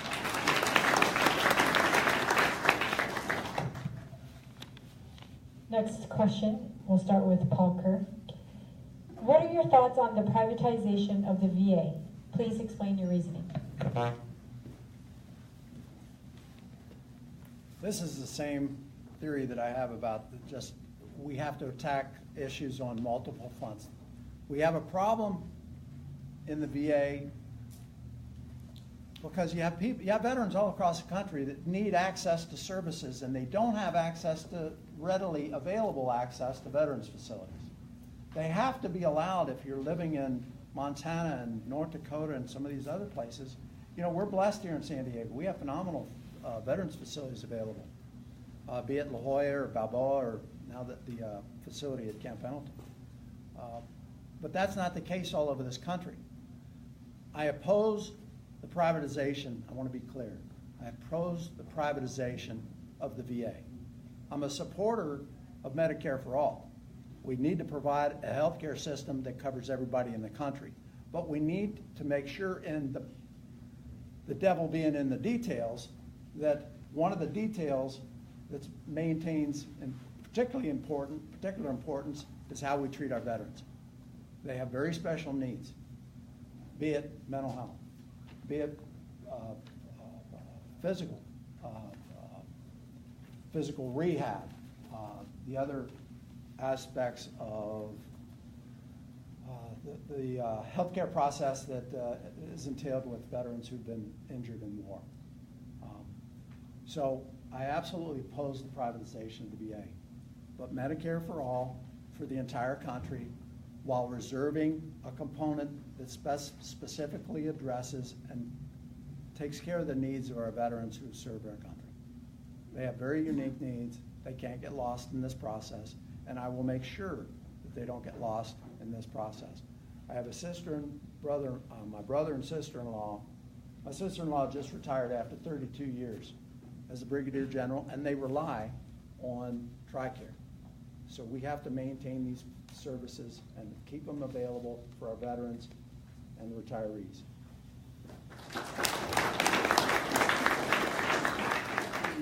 I'm against privatizing the VA. I'm against the Choice Act and the legislation being put forth by Senator McCain that would go even further than the Choice Act in privatizing the VA. First of all, it's bad for our veterans. It throws them to the whims of the private healthcare market without any protections, without any coordination of care. But it also means that we wouldn't have the centralized funding and research we need on issues that predominantly affect our veterans community. The VA is the #1 funder of research into traumatic brain injury, now that the NFL has decided not to fund it anymore. And we need specialized care for our veterans because they have specialized needs. But it's true, we need to make sure that our Veterans Healthcare Administration is doing better. We need to institute steps to shorten wait times. We need to work to end the backlog of cases. We need to do a better job of merging the TRICARE and the VA system so that it's a seamless transition from active duty to getting your veterans healthcare services. And we need to modernize and bring the VA into the 21st century and making sure that they are serving all of the populations of veterans that they need to be serving.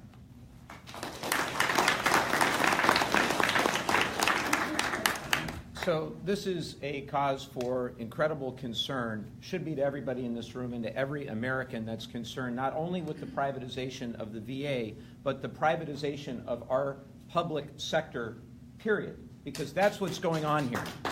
What you have is Trump, remember he ran saying he was going to take care of vets. Everybody remembers that. He put somebody in there, in Shulkin, who was an Obama appointee as deputy, who did a very good job, who was doing a pretty darn good job as VA secretary, bringing wait times down, providing services, mental health services for those other than honorably discharged, trying to improve the quality of facilities, trying to expand the network in those rural communities where if people couldn't go to a VA facility, they could go to a different facility, trying to improve a big bureaucracy, one of the largest bureaucracies we have in the United States government, and I thought, and many others thought, doing a pretty effective job. Now, we all were paying really close attention when he got fired at the end of last month, and he started going on TV, and he started going in the newspaper, and he started telling the truth. And he said the reason he got fired wasn't because he was doing a poor job or because things weren't improving rapidly enough. They were. Things were getting better at the VA. The reason was he opposed the privatization of the VA. Period, end of story. So what did Trump do? He put his personal doctor as his choice. Now, whether his doctor gets confirmed or not, we don't know. And his doctor, look, he was a one-star admiral, flag officer, obviously, had to have more than 2 brain cells to be able to do that. But he also told Trump that if he just ate a little better, he'd live to be 200 years old. He actually said that. Look it up. So we've got a lack of qualified people across our government that are trying to privatize our government. This is true with the EPA, where we have a secretary of the EPA who doesn't believe in environmental protection and does the bidding of the Koch brothers. This is certainly true in the Department of Education, where we have a Secretary of Education that wants to undermine our public education system. We got to put a stop to privatization across the government.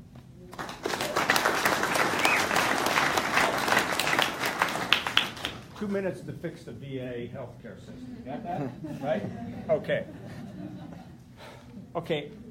I'm the only one up here that's been in the VA healthcare system. I'm the only one up here that's been in the TRICARE system within the last, 20 years. So let's get to some ground truth here, all right? This privatization is really creating an out-of-plan healthcare system that took TRICARE 7 years to develop. And it's called Choice. The veterans here understand that. It's got a lot of problems, but it also says VA, who has always been a government health care platform, you're going to become a payor. In other words, you're going to create a system to pay these private doctors and health care providers. They've never done it before. There wasn't any authorization for how to do it or the funding for that administrative cost. This is complicated. And by the way, the VA wasn't doing a bang-up job. Washington, D.C. just had an IG report that came out for the VA in the District of Columbia, and it was a train wreck, okay? There's always problems. You need an integrated system, whether or not it's with a healthcare system, civilian, or the military system, with the VA, and they all should be talking with the same electronic records. It's complicated, and you need somebody that's actually walked through the trail of where it works and where it doesn't. It gets back to bind their wounds. Again, it's one thing to read off a grocery list and say, this is how I'm going to fix the VA. You need to have some situational awareness about what goes on and how it's got to be fixed. And to do that, you need people in Congress that's been in those systems and knows how it works now and how it can be improved. That's what I'm going to do when I get to Congress. Thank you.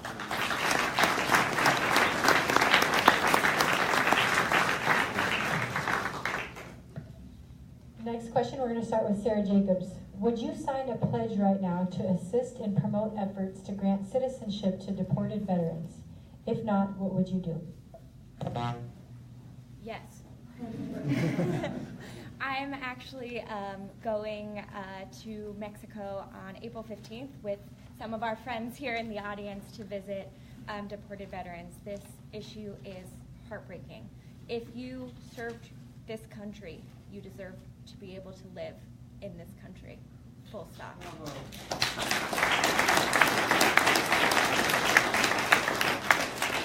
So we need to do everything we can to bring our deported veterans home. We also need to make sure that we pass a Clean Dream Act so that the young people who are here, who were given a promise that if they came forward and gave their information to the government that they could stay here, we aren't using that same information to then deport them. And we need to fix our immigration system with comprehensive immigration reform that works to make sure that families are kept together, that we have a pathway to citizenship, that companies can get the workers that they need but are not abusing the system to outsource jobs. That doesn't mean a wall. It could mean some more provisions on border security to speed up transit with some new technologies. But at the end of the day, this is a country of immigrants, and our country is stronger by all of the people that we have here.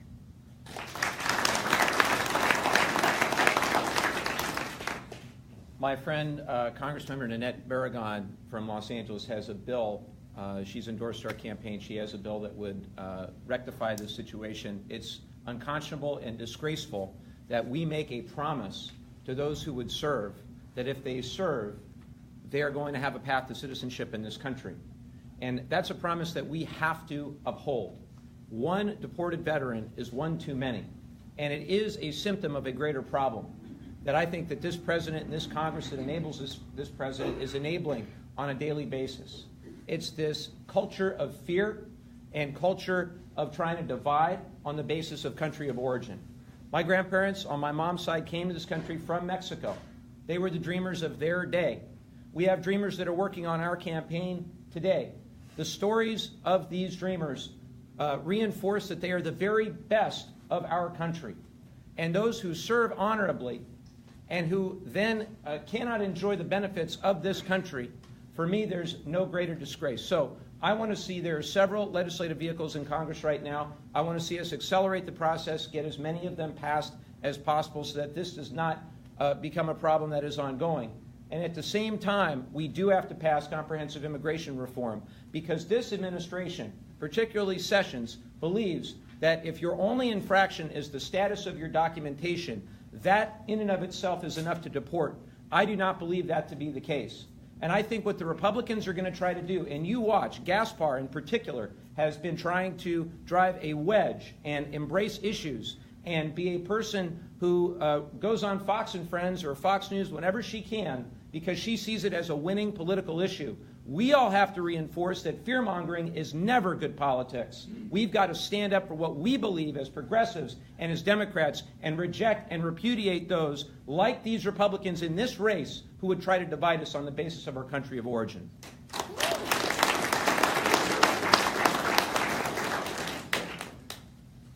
just so everybody knows, this has been going on for a long time, all right? When I was rifle company commander with 3rd Battalion, 9th Marines, it was during the early Reagan years. There was amnesty granted, so I made sure everybody who was not a citizen went into legal assistance down at Camp Pendleton and aboard Marine Corps bases where we went in Okinawa and got their citizenship. Okay. This was a problem and a leadership failure by the commanding officers of these people that are down now across the border. And have also been in the criminal justice system, federal and 5 other states for 40 years. So this is how the bill needs to be written. If you serve, you stay. The government has an ability to come in and object and prove their case why they shouldn't be granted their citizenship. But that's the quickest way to get it through for the vast majority, because it's nonviolent crimes that 90% of them came up on a felony. And that's why they're sitting across the border.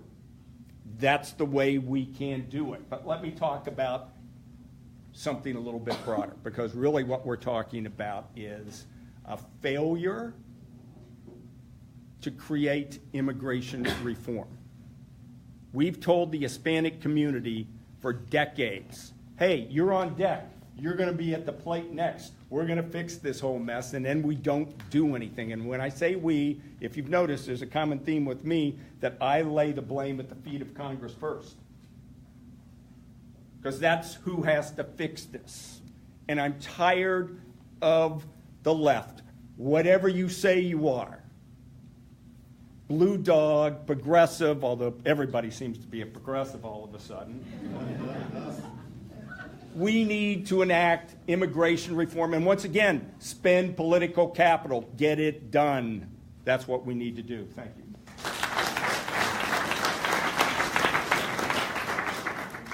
Folks, what are we talking about? We're talking about young men and women who served our country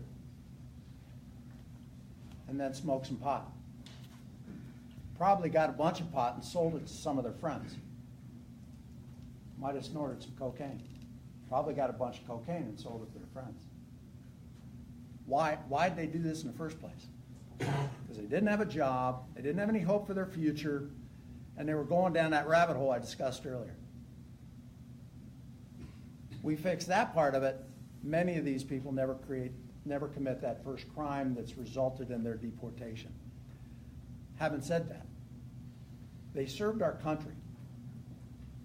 If somebody's done something so horrific that they need to go to jail, that's fine, okay? They need to stand up for what they did. I've stood up for what I've done, okay? But they served our country. They do not deserve to be anywhere but in our country. This is a really simple issue. Yes, I'll sign. Thank you. Someone's going to bring up a petition and then... This is the pledge right here. Here's a copy for each of you. I was wondering what you were waving. I want y'all to sign it right here in front of everybody. Go and sign it. So, take a quick glance through it. It also highlights 8 bills that's currently in Congress. No, y'all going to sign my copy. That's a copy for each of you. Y'all going to sign this copy. So, here you guys go. Want to sign it right here? If you want time to read it over before signing, that's fine too, and we can give it to him after. Yeah. Don't worry about it. It's bills right there. You want No, that's your copy. That's my copy. That's your copy. Okay. I got it. Can they do this Okay, one? well, we'll give them time to look it over, and then... Sign it and I'll get it back. Okay, the last question that we have for the evening is going to be started with Mike Logan.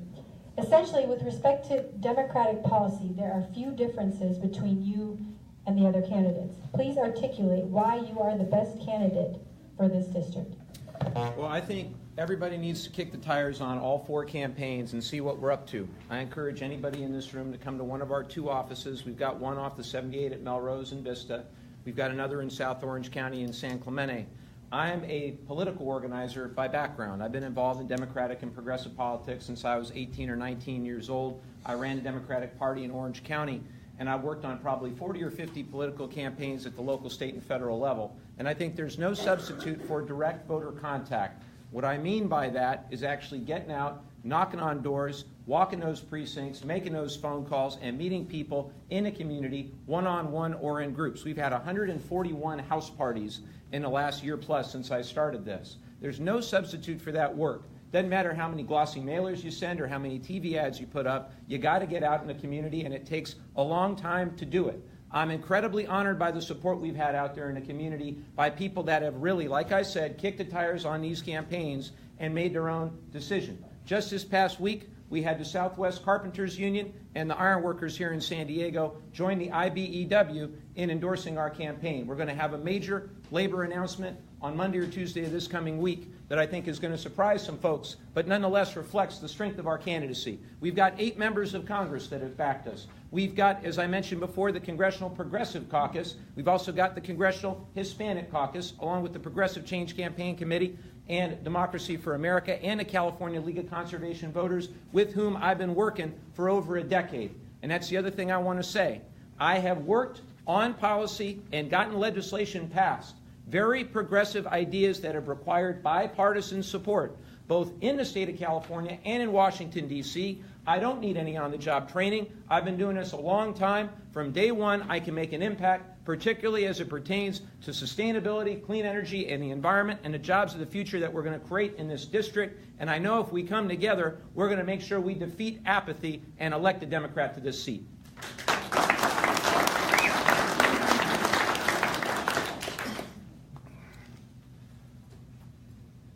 Been at this for 3 years, leading in all the polls, Republicans and Democrats.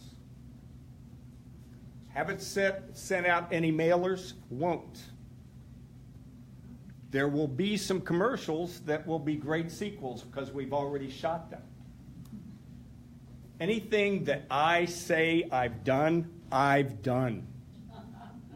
All right? Know that. Look at every candidate and say, are they going to get challenged on what they say they've done? Because I'm the only one that's been up here that's already run the gauntlet. They've already thrown everything they can at me. And I survived, and I'm leading now. There's a reason why Darrell left town, and that was because together you and I ran him out of town on a rail.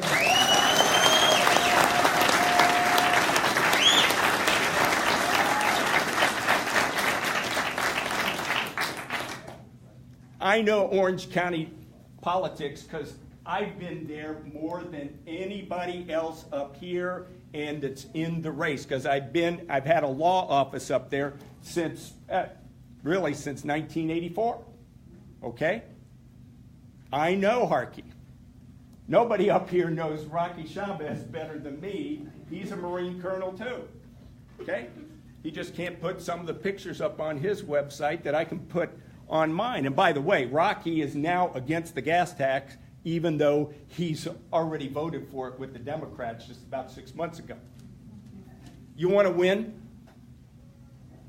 Pick somebody that can say 154,000 registered voters in the 49th has already voted for me. That's what we're going to do. We're going to put someone who represents everybody in the 49th in Congress, and it's going to be me. Thank you very much.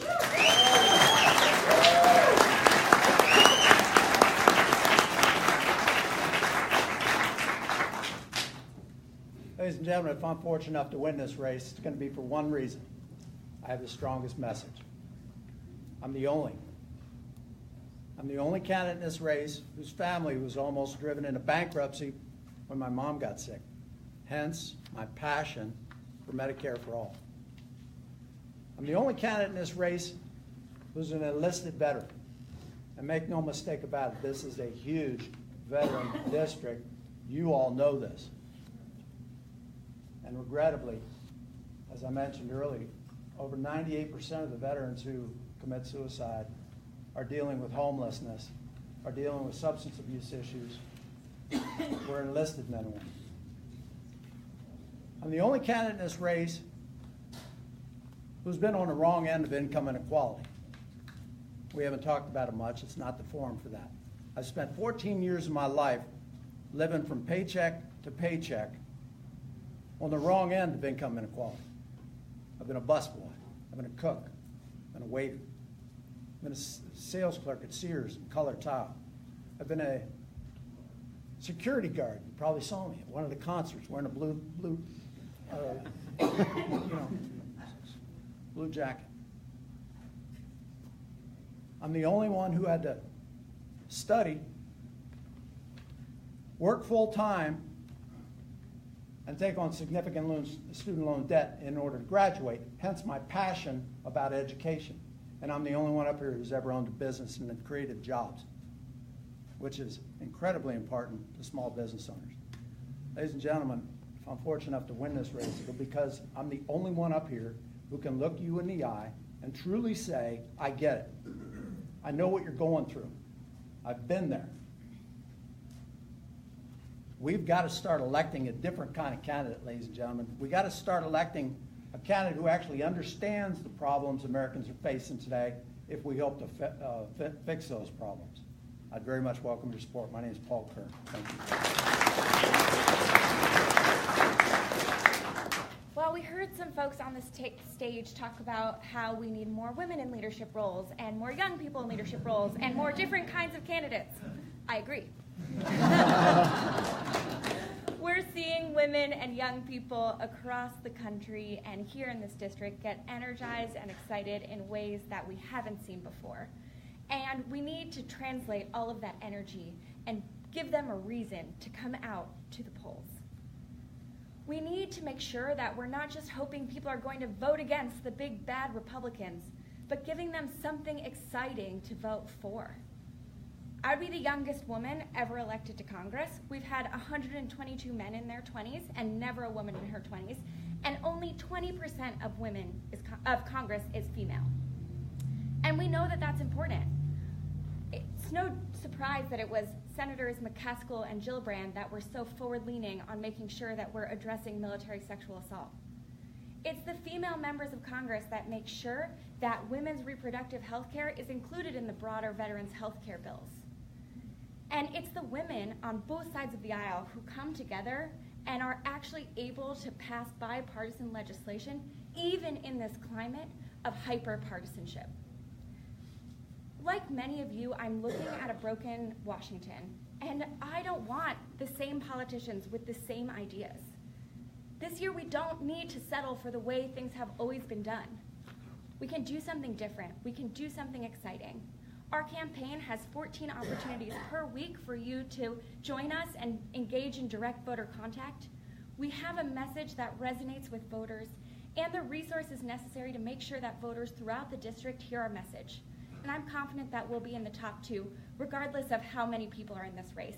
Because if you look across the country at the primaries that have happened in Texas, in Illinois, last year in Virginia and New Jersey, if there was a woman in the race, if there was a young people, she outperformed expectations, because this year we're all looking for something a little bit different.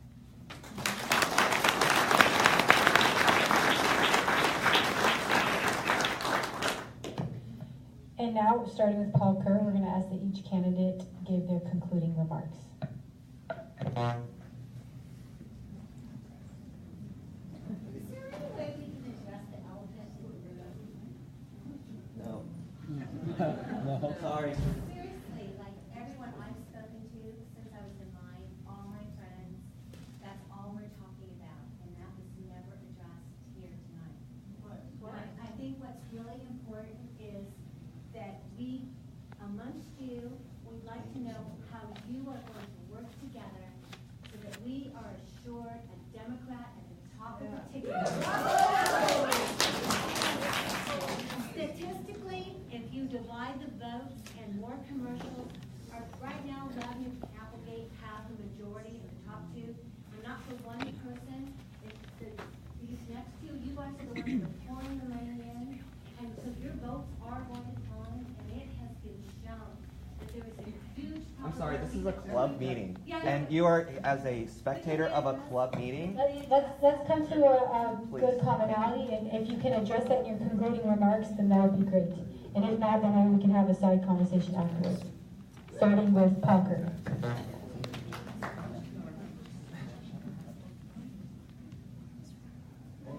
It's got to be a question or a closing. Come on, folks. All right, how about we give your closing remarks, and then afterwards, for those who want to stay, there will be a forum afterwards for people to stand and discuss outside while the members vote on the endorsement. Just for the stand time. And I'll be happy to, you're going to throw me out anyway, right, Mark? I'll be outside. I'll be more than happy to meet with you and talk about that.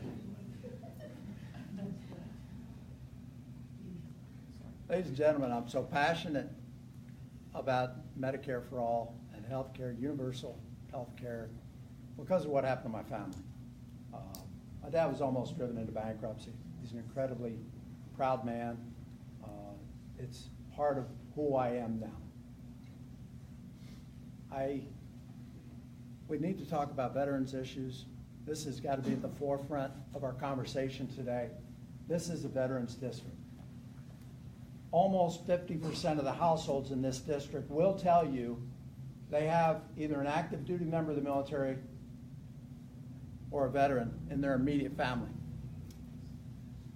Veterans know this can also often be a one-issue vote kind of scenario, because veterans know that another veteran will understand the strain that's on that family after years and years and years of repeated deployments.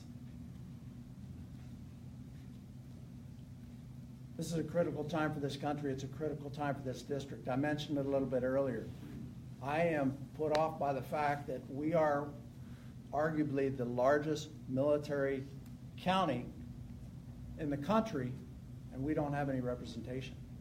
Well, we have Duncan Hunter, but like I said, we don't have any representation. Ladies and gentlemen, if I was fortunate enough to be elected as your next congressman, I believe I'd be the only enlisted Democrat in the House of Representatives. I believe our enlisted men and women need a voice. I very much would like to become that voice. I have the strongest message, as I mentioned earlier. I do have the resources to get that message out. I'm committed to this race. I'm committed to veterans. I'm the only one up here who wants a seat on Veterans Affairs. There's a couple of us who want a seat on Armed Services. I'm committed to you folks. I am part of you people. A big part of me.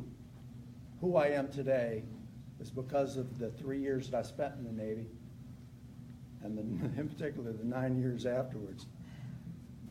Because by the time I got to San Diego State, by the way, I was 29. I was in the woods there for a good long time. I know what we need to do to improve our veterans' lives, and I'm committed to making this happen. Ladies and gentlemen, my name again is Paul Kerr. I very much appreciate your support, and I thank you for coming out tonight, and I'd like to thank you also.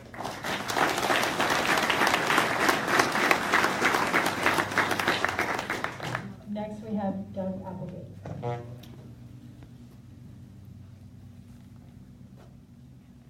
This has been quite a road we've traveled for the campaign up to this point.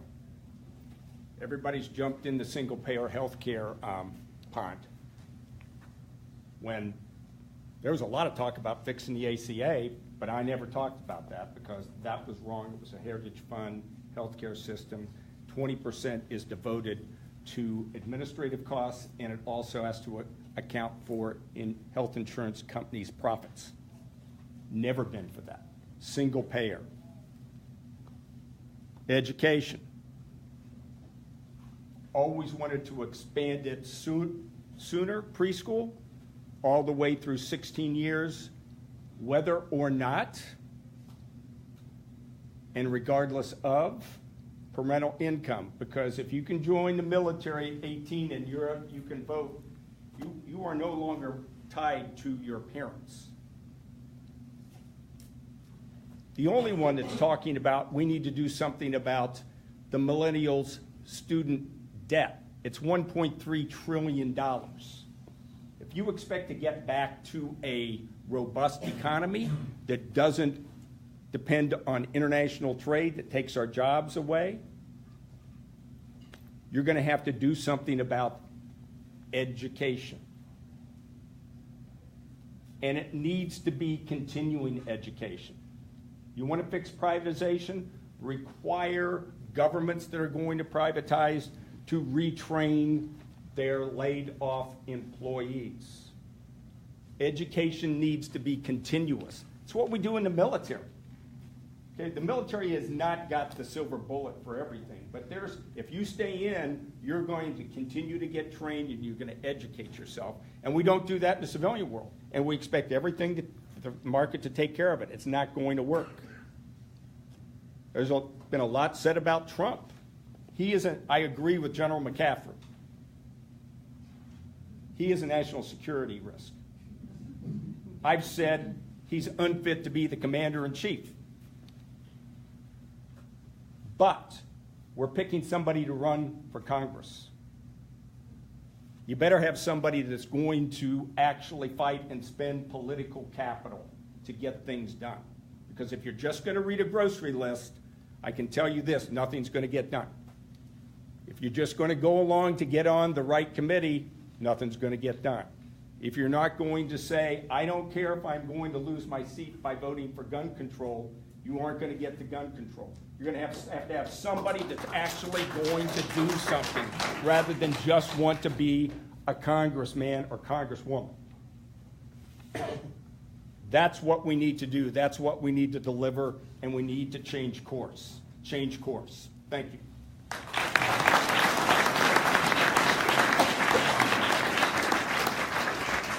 Thank you. Next we have Sarah Jacobs.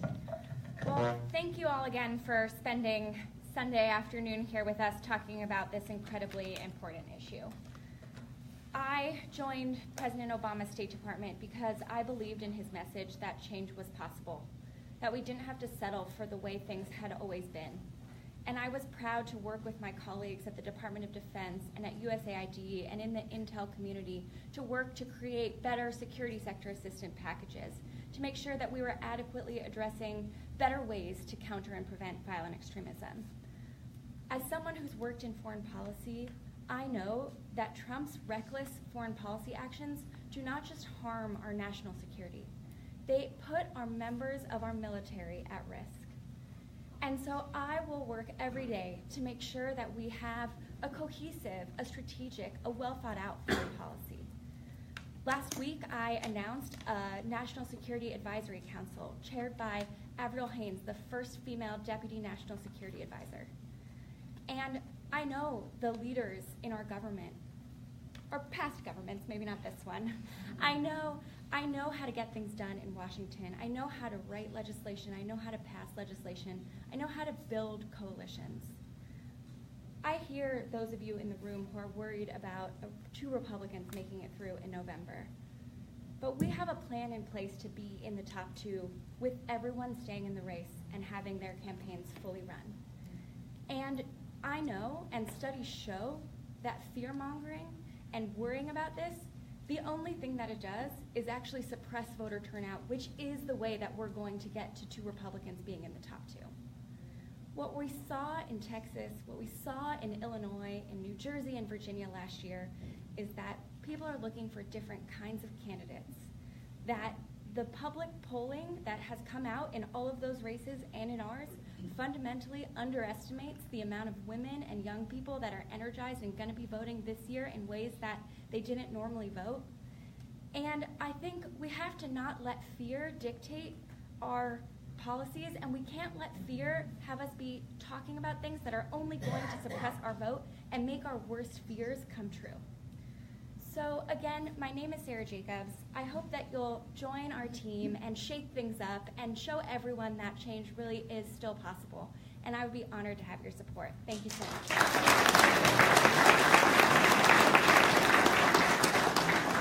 Next we have Mike Levin. I want to thank each and every one of you for being here this afternoon, for your advocacy in the community. It's never been more important than it will be over the next 58 days as you go and tell your friends, your neighbors, your coworkers that you've got to vote. Because the reality is, come June 5th, probably over half the people that are eligible to vote in the 49th won't. And that would actually be a lot better than has been the case in June of 14 and in other June elections. We've got to be realistic about this. And you've all got to ask yourself a fundamental question. Which one of us is running the best campaign today, this year, for this election cycle? And there's a huge difference between my campaigns and some of the others. We've raised over $1.5 million from over 15,000 people across this country. No corporate PAC money, not 1 cent. Good, democratic, progressive principles. We run on social, environmental, and economic justice. We are in this race with a clear vision, a clear plan, centered around direct voter contact, because it's the only thing that works in these elections. Ultimately, as I said, you can run all the ads you want. You can have all the glossy mailers you want. If you don't engage in a community and talk to people over the course of many, many months, you have no chance at victory, much less against the Republicans in November. Because let's be clear about this. Whatever differences there are between those of us on this stage, there are real differences between those Republicans and those of us on this stage. We talked a little bit about the NRA. Both Chavez and Harkey, the leading two Republicans, have a 93 lifetime record with the NRA. With the California League of Conservation Voters, because both Chavez and Harkey have served in the California legislature. Chavez has a lifetime record of 8. Harkey has a lifetime record of 6. You ask the California Labor Federation, what's their lifetime record? And it's down in the single digits as well. These are no friends of working people. They will continue the same type of representation that Darrell Issa has given us for the last 17 or 18 years. Darrell Issa has held 3 town hall meetings in the last decade. 3 town hall meetings in the last decade. One of them, I stood up right at the very beginning of our campaign in this cycle, and I confronted him. And I said, why have you for 16 years denied the fundamental scientific consensus on climate? He didn't have an answer then. He doesn't have one now. I think you want a representative who will have a town hall at least monthly. I commit to that. You should ask all of us to commit to that. You'll let us know if you're sick of us, because you deserve somebody who's actually going to return this seat to you.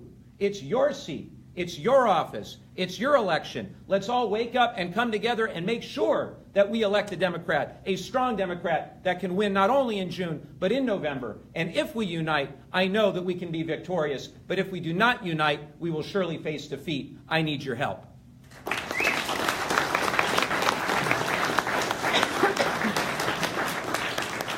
Thank you all, and that concludes our debate.